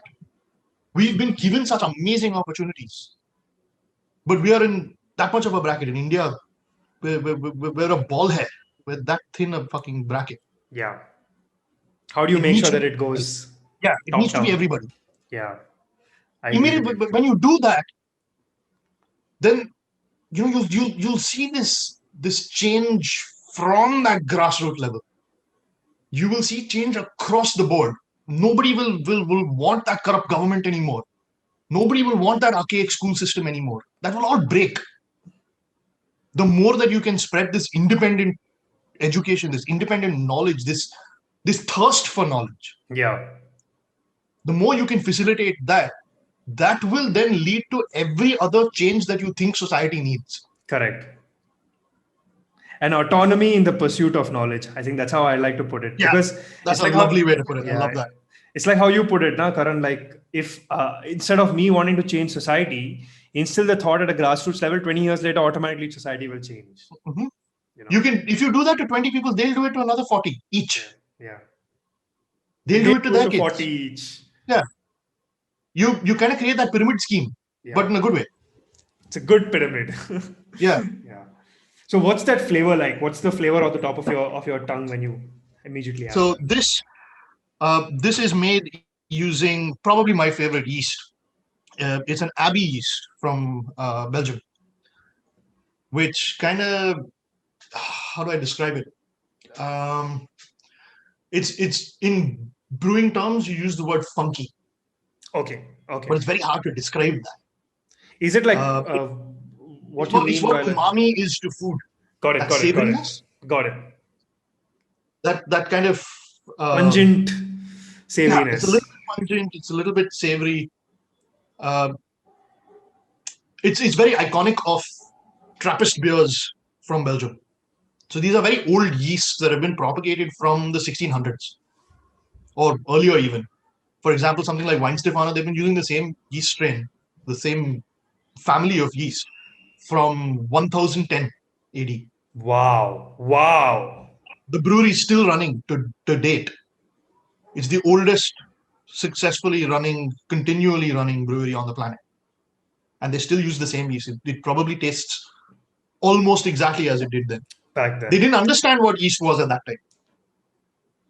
but they So still kept it alive. yeah, so Germany has this law called the Reinheitsgebot, Okay. which dictates that you can only use, at that point when it started off in 1516, when it started off, it dictated that you can only use malt, hops, and water. Or at that point, it was gruit, not hops, which was whatever spices they could use at that time, which would act as preservatives and flavor profile, Okay. which evolved to include specifically hops because they worked out best for beer. And there's a long history behind that. If I go off on that tangent, it'll be another 3 hours. So I won't do that. That's But part two they of didn't our know about podcast. yeast. Yeah. The next podcast. Yeah. But they didn't know about yeast. So yeast was not included in that. Was it known as? Did they know back then that this is something that I can use in flour or alcohol to give a rising effect? They know what it does, or was it Yeah. completely a freak of nature for them? No. There was an understanding of what alcohol was, but not an understanding that there was a living microorganism that was creating. Oh, okay. They knew what the fermentation process was. They knew that the sugars were being broken down and they knew that it was turning into alcohol, but they weren't aware of the yeast itself, Got it. I understand. which then came about from Louis Pasteur of pasteurization. Pasteurization. So he looked under a microscope and found with beer, the misconception is that it was milk first. It was It was actually actually beer. beer. It was Oh, actually beer. He found yeast first there. interesting. And that's when the Reinheitsgebot then changed to include yeast. And then they started propagating the yeast. So now you have, well, home brewers like me can pick up yeast that was used 1,000 years ago because it's being propagated And on a commercial level. when you say you're using yeast, help me understand how yeast works, okay? Just so we are on the same page. When you say you're using a yeast from 1,000 years ago, is it that that that I take maybe a small, say there's this much yeast on a plate, I take this much and I culture it, and for 1,000 years I culture that yeast, and then I use that yeast to create more yeast. Is that how it works? Yep, that's exactly it. So you feed it and it grows, it multiplies. It's a living organism. So you feed it sugar and it grows. You can pick a strain of yeast and you can propagate that. And obviously, there's so much science now that you can do whatever the fuck you want.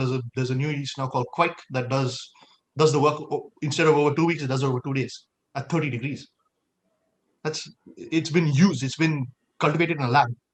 There's another one called Philly yeast, which takes some of the sugars and turns it into sour profiles. So you get sour beer without having to sour it over days and months. So like an IPA would be perfect with that. No, it's a sour beer. It's a completely different category. Okay. So beer is broken down into ales and lagers, Okay. and then ales are then broken down into the Belgian styles, IPAs, sour beers, Flanders beers, um, and whatever else you can think of. Stouts come under this category as well. So do your Weizen beers come under that? Come under this category. They're all ales. And then lagers have pilsners and kolsch and a couple of other styles behind them as well. Stout is a lager?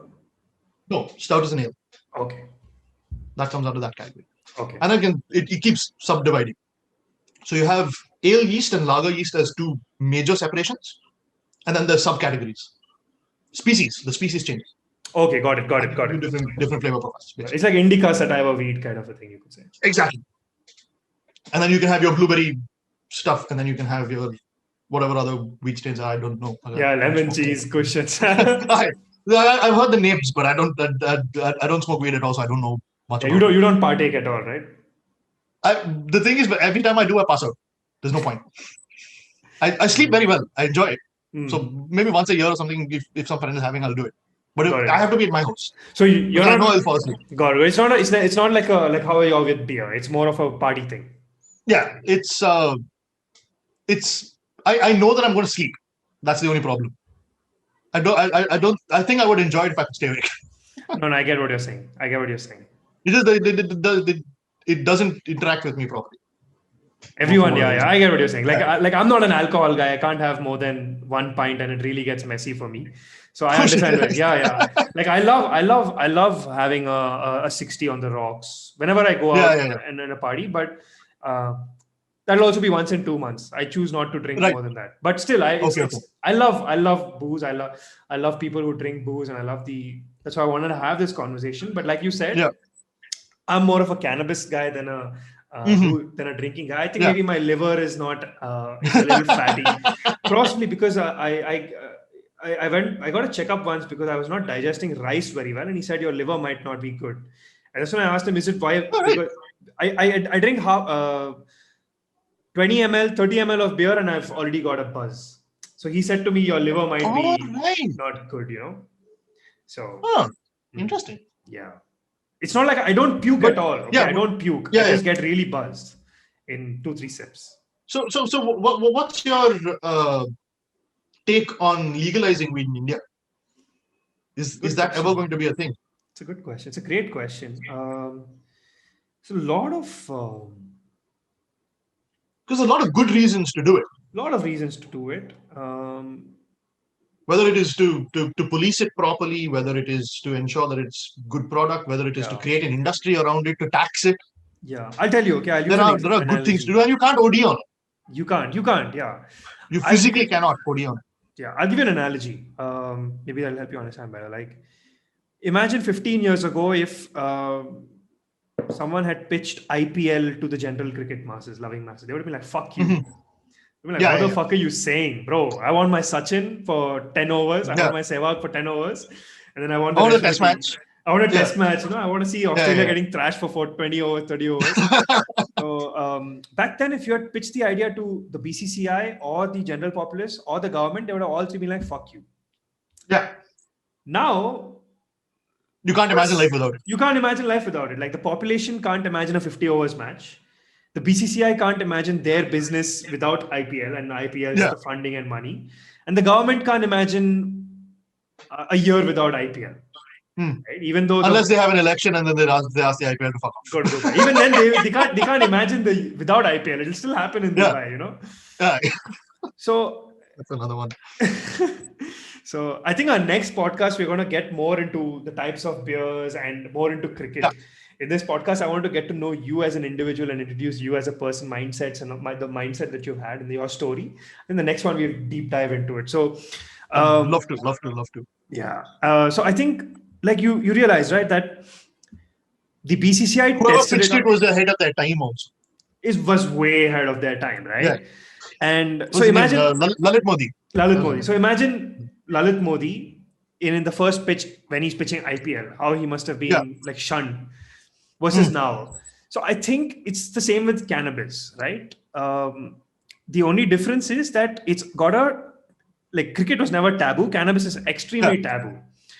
So it's like what you said, Karan. First, grassroots level, the mindset Mm. has to change. Right now, in major metropolitan cities in India, the mindset has changed. Yeah. Next, you will see it So you change. see a movement in India for legalization. Not a Is there movement. someone talking about it? See, there are hashtags and there are these one or two Mhm. organizations, but because of how um, scarily corrupt the Indian government can be, like if I speak Yeah. up, I might go Yeah. missing tomorrow, and my parents don't have the money to bring my case to light, Yeah. nor do I Yeah. have Yeah. those Yeah. kind Yeah. of connections. So these things hamper growth in India, the same way that it would Mm. in Latin America, Yeah. right? It's still illegal in Latin America. It's a, Weed is yeah. illegal, right? It's the same thing about the home brewing conversation we were having It's the before same this. thing Like, about the home brewing right. conversation Right. we were Right. Right. having. Right. Right. Right. So There's that fear, that inherent fear of that inherent what fear. if someone finds out? What if What someone if? sees this tweet? Exactly. So Right. that way, the government, I mean, see, I hate the government as much as I think that it takes brains to control a 1.8 billion population. It takes brains, it takes smarts. It also Uh, takes balls to do it the way that they do it. We'll it fuck takes you, but we'll make you balls to watch. exactly right. It's like they'll take your the love of your life to the bedroom and make you watch while they go at it. Right. That's the Indian Yeah. Yeah. government. So that's the legalization scene. I feel, bro. I feel like till our parents are not dead, and I'm speaking from a more anthropological point of view, not like Yeah. offensive. Yeah. Till that This is the generation is not generation dead. that needs to pass on. It's the generation that needs to go away. Yeah. Our generation needs to become old, and the generation after us needs to be setting the mainstream voice. Right. That's when the legalization argument will start again. Mm-hmm. Right now, it's the legalization argument is a conversation people are having. It is not a society But in level. hushed tones behind closed doors. Correct. Hushed tones behind Right. closed doors of those housewarming parties. Mm-hmm. I feel like once the next generation, that is the people, the kids right now who are doing TikTok videos, when their kids use their TikTok, Yeah. I see this conversation becoming more of a thing then. But at the same time, I personally believe right now, if I don't know if you've seen my face mask, it says this is a mind control device. Uh, I believe See right that. now there is a global attack on consciousness. Mm-hmm. I feel like all the countries around the world realize that the society has become a little too woke, Mm. and it's time to put the horse blinders on the horse again. Yeah. Yeah. Yeah. Yeah. So for the next, I think 20 years, which is why there's such an attack on masculinity, there's such an attack on the Mm-hmm. wokeness, there's such an attack on people who want to do The what they want to do. PC culture. The PC culture, everyone's Yeah. at home. It's like the first question that Mm-hmm. you started with, right? You said that I can't wait to get out of this lockdown. Yeah. I personally don't think we're going to go back to what it was ever Any again. semblance of normality. Yeah. It's never going to happen. I think we have entered a stage where the new normal is here, and society is going to be like this going forward. Our kids, for all you know, this will be a normal for them. Like Mm. World War II is not a normal for us, but it was a normal for that generation. You know Yeah. what I Yeah. mean? Yeah. Yeah. So the reverse, The world was never the same after that. the world was never the same. So Yeah. I don't see, and it's a beautiful, like if I was a government president and I wanted to control my population, I would pat Mm-hmm. myself on the back for pulling off something like this. But as an Mm-hmm. individual who wants to live on this planet free and wants to live autonomous to the government and the currencies, You have your and the bullshit cultures, filters on. I have my bullshit filters on. I think for individuals like us, it's going to be a crisis of identity for the next 20 years. We could either give Mm. in or we could fight it out. And like you said, no, when Yeah. you were doing waiter job at ABBA, Create all that your- revolution of create that sorts. revolution of sorts. You said, Yeah. right, your friends all alienated themselves from you. That will happen. A vast majority of the society will call us, like Steve Jobs was known as an idiot and people hated him and thought he was weird Mm-hmm. for a good 20 years before the Steve Jobs book Yeah. Yeah. came Yeah. out. Yeah. Those two movies came out and the startup culture became what it is, and he became a god, Mm-hmm. and he died, right? Yeah. So I see. But he was the stinky hippie that never showered before that. He was a stinky hippie that never showered before that, right? So I feel like we are at a crossroads right now where it could either go this way, Mhm. where the wokeness continues, or it go this way where people just give in and say, you know what, I've had enough. I don't want to fight anymore. I'm done. Yeah. So Do you find do you find like say for example Modi tweeting all this nonsense that he does sometimes? Do you think that the younger generation is getting influenced by that, I'll tell you. or It's a are they great looking at it question. as this old cut that's just saying whatever the fuck he wants to say? I'll tell you. I think I'll answer this using another analogy. I think there are less people Mhm. who are afraid to get the coronavirus because of the health implications of it than the social implications of it. That is the becoming a social leper. Think about it. Mhm. I'm pretty sure you're not afraid to get COVID. You're afraid of what people will think and how they'll alienate you if you get COVID. For me, it's a little bit of both because as a smoker, I know my lung capacity is already a little bit low. Genuinely ask It's a little yourself bit a of both. question. But no, I get where It's you're got coming a from. less than 0.9% mortality rate in our age Yeah, group. yeah, yeah. But how we are sold this virus is that everyone's dying. It's got Hmm. a less than 0.9% mortality rate in our age group. What that means is, out of a room of 100 people, uh, One person might die, or less than that. less than that, one person might Yeah, have a chance of dying, yeah, yeah. right? And that is if he is not healthy, Yeah. If there's right? an underlying health If condition there's an under it. underlying Yeah. health condition, like if he has But leukemia or bone marrow cancer or so something like that. the one thing that I'll add to that though, Sure, particularly sure, with COVID now, sure. is now in India specifically, 99.9% of people at our age group live with their parents. So you don't want to get it because you might give it to your older parents or your Correct. That's grandparents. where I feel like But it is another mind control thing, hmm, where knowing that this Indian population, unlike the Western population where they move out and have that thing, India, you don't really have that. I yeah. feel like that's another mind control thing. Okay. I feel Hmm. like, see, I'll tell you what I mean. Um, there is a difference between the mainstream narrative and the experiential narrative. What I mean by Right. that is, before you went out and experienced the alcohol and culture that like you did hands on, and you experienced arbor in India, you had a narrative mindset. That means someone had told you it's like that, and your experience, your construction of reality of how the waiter's life is and how the serving staff's life is was based on that narrative. It's only once you experienced it that you got the experiential reality, right? Yeah. Now, I had this one question. I'm like, during Amitabh Bachchan's grandchild's birth, they Hmm. had tiger level security in their home. That means you get like presidents of other countries get that kind of security in Yeah, India. yeah. But journalists were still able to It's when get you have photos. diplomatic immunity only then that falls Correct. into Like place. Edward Yeah, Snowden yeah, and yeah. those guys get these kind of. But the NDTV guys were still able to get a picture of the inside the house. You're Right. telling me there's not one reporter out there who's been able to get a picture of a COVID ward with patients and dead patients. Not one photo of it on the internet anywhere. Right? So that's what got me thinking. I can understand that the government probably does not allow people inside because they're like, you don't have to get COVID and this, that. Mm-hmm. But it's a great excuse to create suppression of information across various levels. We are not getting photos of. So now you're saying that globally though, I'm saying that globally because right? I have a friend in France Hmm. whose dad had gone for a certain, I think, tumor or something like that. Right. But they said next day they said he has COVID. Few days later he's dead. There is no Oh shit. autopsy done Right. on his body because COVID. Yeah, COVID during the entire Oh COVID fuck. time, those 3 months of lockdown, March, April, Ha, May, ha, ha, ha. no body was allowed autopsy. Fucking hell. So think of all the cases that were pronounced dead because of COVID, which gave birth to those numbers that people are dying because Hmm. of COVID, that were not actually because of COVID, but another health issue. Fucking hell. So that's why I don't believe the COVID mortality numbers, and which is why I don't have that fear of COVID dying. And I believe that the whole thing is just a way to keep you indoors, tell your boss, be careful. So I've had only one person whose father didn't have any other health issue and died maybe because of COVID. But that's one out of Right. the 15, 20 people who I've spoken to whose family, someone died because COVID, but they had another health issue. Mm-hmm. So, uh, So I believe that there is a narrative, a mainstream narrative that's narrated and told by someone. You believe in this, and there's one which you Yeah. experience and say, like, I believe that, like you said, weed doesn't get you high. That is right now a narrative that you've been told. It's only when I've experienced it that weed doesn't really, sorry, not high, addicted. It's like what you Yeah. said, right? Now, from an experiential point of view, I can say that weed itself is not addictive, but the smoking habit is addictive, Hmm. right?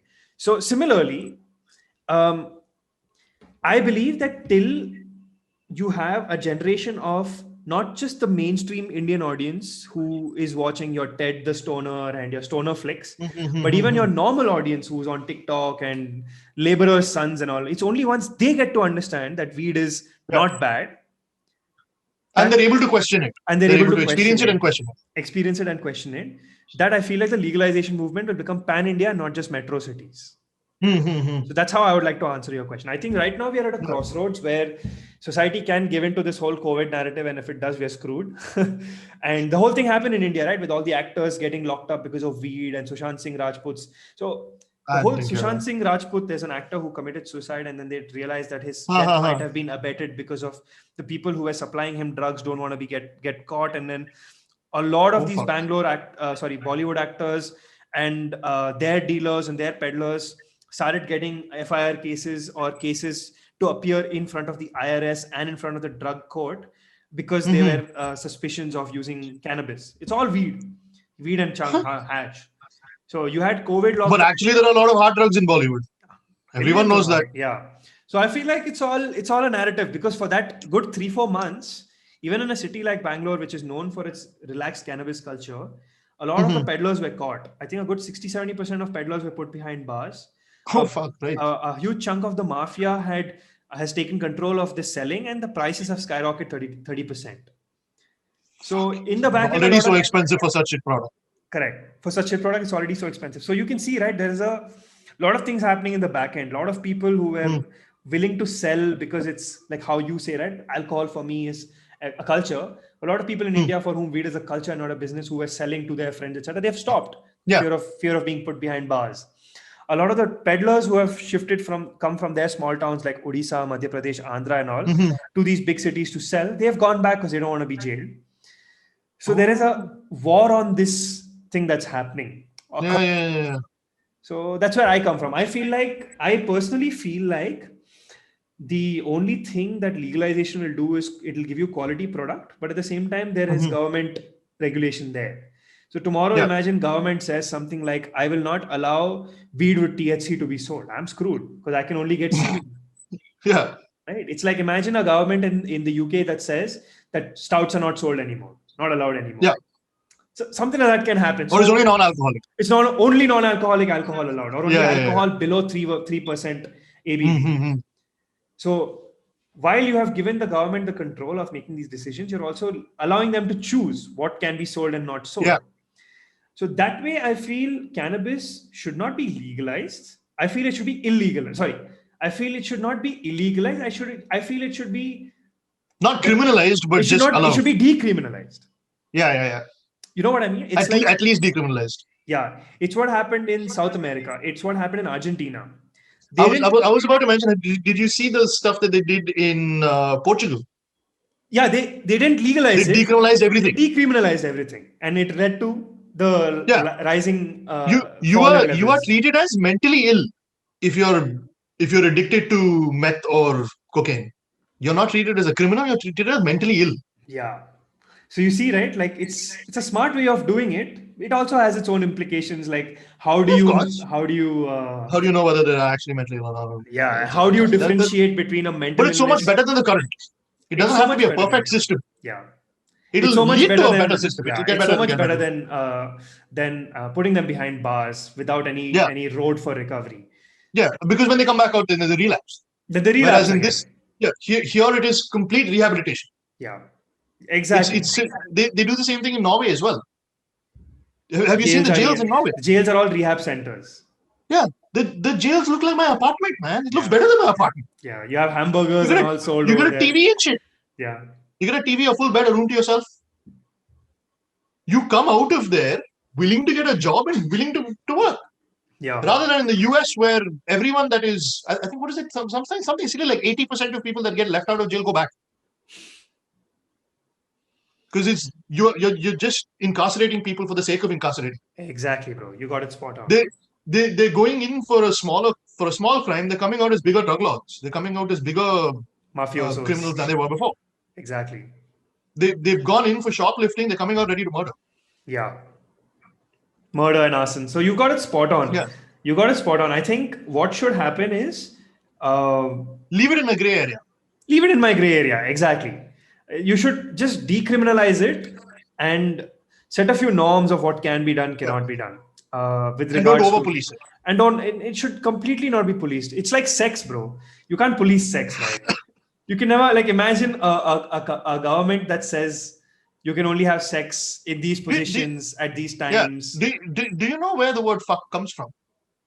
Fornication, consent of king, right? I think. Under Yeah. consent of Under king. consent of king, right? So imagine that, like Yeah. sparking a joint under consent of government.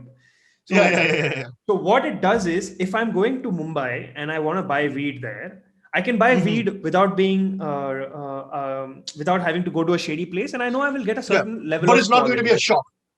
It's not going to be a shop. Yeah. Right. If Right, it's right. exactly. And but what happens, so it's like a double-edged sword, bro. It's like, if I give the control of my life to my parents, I know they will make decisions and I will get my meal at the end of the day. I will get married to a nice girl, but it's going to be their decisions. Yeah. That's why At what point do you have the freedom then? at what point do I have the freedom? If the government is telling me I can smoke this at this time, like this way, how much freedom Which do which is very likely what would happen. It is If you exactly think what about will it, happen. India loves its curfews. Yeah, it's So exactly you what can will only happen. smoke weed before 6 p.m. Yeah, you can only smoke weed before 6 p.m. You can only smoke this much weed. You can Only on the weekends. only on the weekends, and it'll be like you can't Or smoke alternate days. What was that? Delhi had that nonsense, right? one Odd and numbers, zero, even number nonsense. 1 and 0. Yeah. Yeah. So that is, I think, what the government will do. So I honestly believe it should not be. It should be like like private institutions and education centers. You have to give 10th pass, but how they do it is up to them. Right. Right. So similarly, I feel like a local government or a local health organizations and local medical organizations or the aims should decide what needs to be done, as opposed to the government. That's where I come from. I like that. I like that idea a lot. It'll never happen, but I like the idea. It's never going to happen because you will need individuals like you and me to join the government, and I will never going to do. No one's going to ever do No that. chance. So because of multiple levels of nepotism. As a and kid, I stuff. wanted to. Really? Yeah. My mom's told me this story. I don't remember it. Apparently, I was 3 or 4 years old at preschool. And I told my principal of the preschool that I wanted to become president because I wanted to clean up the country. Apparently. So you've had this idea of wanting to Help. help and give to others what you've had. I Yeah. think that's been, I think, a big driver for you, right? To give to others what you have. Definitely. I want enough for myself. Anything more than that can be Given. Yeah. It's very like Ratan simple. Tata-esque way of looking at it. He was an inspiration. I desperately wanted to work for Taj when I was between the ages of 18 and 22. Desperately wanted to work for Taj just because of Tata, because of the guy that he is. Do you think if you would want to bring a beer brand to India, you'd like to do it with Tata? Considering how they have treated Starbucks, considering how they have treated Starbucks and kept Starbucks as a good brand, good quality brand in India. Yeah. He did the same thing with Jag as well. With Jag as well, Range Rover as well. Yeah. If I could, yeah, would be fun. Nice to dream about things like that. I mean, this podcast is a place for dreaming, bro. I like to keep this place as a place for dreaming. So, Karan Nagpal, I think this was fantastic. I learned so much about you that I didn't know. Yeah, same here. Well, like you said, we only met about 4 or 5 times, unfortunately. Unfortunately, yeah. But which we'll fix. I should hopefully be back home in September, providing restrictions and vaccines. You're coming for a while or like for a holiday? Couple of weeks. Unfortunately, can't be longer than that. Dude, for sure. We will do probably a live podcast then, face to face. You know what I mean? Yeah, dude, that'll be fun. Like you, me, a Love to do that. Bari, three of us Yeah, together. yeah, yeah. Uh, Absolutely love to do that. that'll be great. So, Karan, I wanted to discuss so much more, but I think a second podcast where now you've gotten comfortable with my format and I've gotten to know you and how comfortable you are with telling your story. So I think we can have a second podcast where I want to talk about the kind of beers you like, what you think. Remember, the first question I asked you when we started this podcast is the anthropological, cultural Yeah, significance of alcohol. So I want to explore more of that, like how I would love to do a humanity, deep dive on that. right? Like That's there's this theory called the stoned ape theory, which says there was a monkey which probably popped mushrooms or consumed cannabis, which led to the development of its prefrontal cortex, which led to development of consciousness and stuff like that. I So love that. I love that. Yeah, I so want to dive into shit like that. imagine something Definitely. like that from an alcohol point of view, or like how you told Yeah, me, right? That society, which was probably more like, straightforward, probably became more free and more exploring of one another because of something like alcohol, which yeah. created those Well, libations. there's a lovely narrative that creates this the nomad to the settler and how alcohol helped with that. And I'd love to dive into theories like that the That next should time be for sure. that's the next topic that we're going to do. We will. So For sure, here's man. how I've planned season 2. I've planned to do 10 episodes with 10 people, and then I've planned to Yep, bring them back for another like part 2 of season 2 where we go even yep. further. So you have propped in for episode 6. That means you're going to be back for Yep. episode 12, I mean, I mean, right? Fantastic. for sure. So Karan Nagpal, thank you so much for coming. Do you Yep. have any Thank you so much, man. anytime, bro. It's been an honor for me to have someone who knows so much about their craft, and I respect people who know their shit in and out. Before we end this podcast, I usually like to have a rapid fire that I do with the guests who come. Okay. It's just going to be random questions I'll throw at you, and I Right. want you to take 3-4 seconds and just answer whatever comes to your mind. Instinctual. Instinctual. I don't want you to overthink Right. it because I think if you Okay. overthink it, you're putting a filter. I want no filters here. Okay. That's hard for me. I like overthinking. Like fire, fire, fire. Awesome. So, Karan Nagpal, are you ready for the rapid fire? As ready as I will be, I think. Are you ready for the rapid fire, bro? Yes. Bring it on. Awesome. It's the end of a tough work week. Would you be more willing to have a pepperoni pizza, chicken beef, or pork pepperoni based on what you have? Or would you be more willing to have something like a shepherd's pie? Ooh, pizza.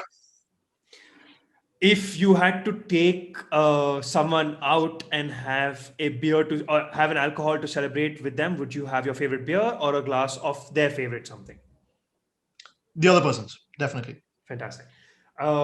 If you had to choose between setting up an organization where you get to do what you want but have no control over others versus an organization where you get to set what others do but have no room for yourself, which one would you choose? The first one. Nice.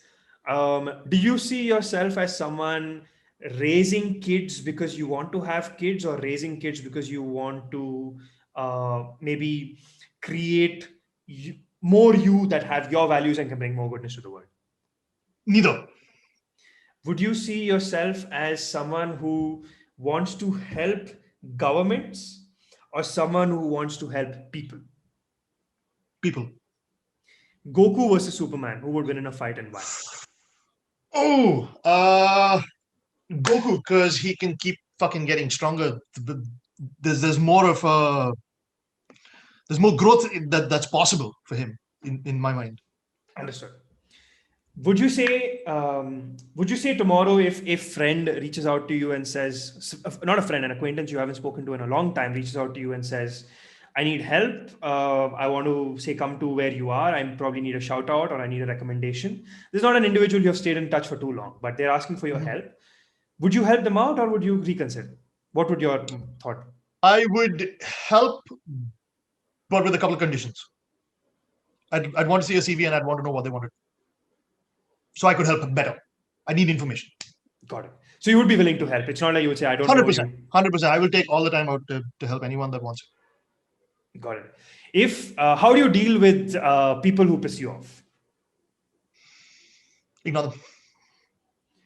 If you had to solve two problems in the world, one is a problem that is on a consciousness and spiritual level, and a problem that's more on a existential level, that is like day to day 9 to 5 kind of level, what kind of problems would you want to solve? Oh, that's an excellent question. Existential, because I think that will lead to consciousness being changed as well. Got it. Are you someone who does things and analyzes them after doing it and then does them better? Or are you someone who likes to understand and have a game plan and then stick to that game plan and do things by that game plan? Usually a bit of both, but I found myself being more organized as I get older. More of the second as you get older, you're saying. Yeah. Yeah. Got it. Are you someone who would be absolutely 100% honest with someone, but end up maybe breaking their heart and breaking that relationship? Or are you someone who would save that honesty to save that relationship? I'd rather be honest. Got Even it. if it costs something, I would still rather be honest. Got it. Do you believe that the way we are sold masculinity today is the right masculinity? To men, I'm not talking about women, to men. Be a man, That's get a one. job, do this, that. I don't think that's sold anymore. I don't think that's the narrative anymore. I think that you're able to embrace a certain level of metrosexuality. Nice, I like that. Particularly with me, because I'm effectively a house husband, man. My wife's doing all the work. She's going to be a millionaire. She's going to change the world. I'm sitting and working at a bar or working at a brewery. I I'm get doing what the you dishes. mean. I'm doing the laundry. I'm cleaning the house. I'm doing that stuff. It's like a role So, reversal and it's yeah, completely I normal. I don't think it's a role reversal. I just think that she's got more important things to do, and I can do this. So you're not And I've seeing been allowed that. Yeah, you're I've not been allowed seeing that. you're not seeing this as a woman's role and a man's role. You're like whoever has to do what has to get it done. Yeah, yeah. Fantastic. I love that. Are you more of a PC guy or a Xbox and a console guy? Unfortunately, neither. I haven't gamed at all since my PS2 back home. I think I'm the kind of guy that wants to go outside every time I'm given an opportunity. So that's part of it. Test match or ODIs? Test, definitely. Test Definitely. a test in India versus England match at Lords, or an India test match at Lords, or an India versus England test match at your favorite stadium in India, and you get Currently, to watch it live. You Lords. get to watch it live. Yeah, currently Lords, because I want to see India beat England in Lords We've not more done it often. yet. We've done it once in the last 28 years. So, Karan Nagpal, that was the rapid fire of That was the fun, Monday dude. night I really show. enjoyed that. Yeah. I'm very, very much looking forward to the next one. I think the next episode, like I said, we're going to go much more deeper into the cultural significance, anthropological significance. And I want to talk a lot about your cricket as well, because I'm not very well versed with cricket. Like I haven't followed any of the last games in the last 4 or 5 years at Yeah, least. But when we go down and play with the apartment kids, I'm one of the people batting and bowling. So excellent. Yeah, that's what I have. yeah. That's what I have. So Looking forward to it. Looking forward to it. I can talk cricket for fantastic. days. Fantastic. So, Karan, any closing thoughts for the people? Anything that you'd like to say about the time that you spent here? Anything that you'd like to say to the people who want to come in the future and be like, I don't know if I want to do this podcast? I would encourage every single person that you approach to do something like this, because just to be able to share your thoughts like this on a platform like this is fucking incredible. And you are setting it up beautifully. I love the mic, the headphones, the background. It's just it's perfect. I love it. And I wish you all the fucking success, dude. I wish you a million subscribers as quickly as fucking possible. Thank you so much. Thank you so much. And any thoughts like you'd like to leave people with, like, for example, any mindset that you think people should keep it? Like, if you had to give a word of advice to the people who will watch this episode directly, I would like this to be your space. Pursue whatever the fuck you want. Don't let anyone tell you otherwise. You can go on a rant, bro. This is your, like, I give you 5 minutes to say I want to keep whatever's it on your simple. mind. No, I want to keep it simple. That's the only thought that I would like to pass on to future generations, and that's the only thought that I'd like to tell my friends, my acquaintances, my brother's friends who come to me for advice, my neighbors who come to me for advice. Just pursue whatever the fuck you want. Be passionate about what you do. Everything, every little thing in life. Be as passionate as you can be. I want to see you with a t-shirt that says that one day. Pursue whatever the fuck you want. And I'm going to buy one of those from you. That's a good one, dude. I might actually do that. Yeah, I think making merch is a little cheaper in the UK. because you get better Thanks. access to textile guys and all. If you are making this merch, make sure that you take care of the shipping charges and send me one. Oh, for sure, for sure, for sure. So thank you, Karan, for joining. This was fun. This was fantastic. Yeah, This was that was frothy. great. Thank you. Perfect. Looking forward. Thank to you so next much for having me. That was a blast. one. Chal, you have a nice day, dude. Bye. You as well. See you soon.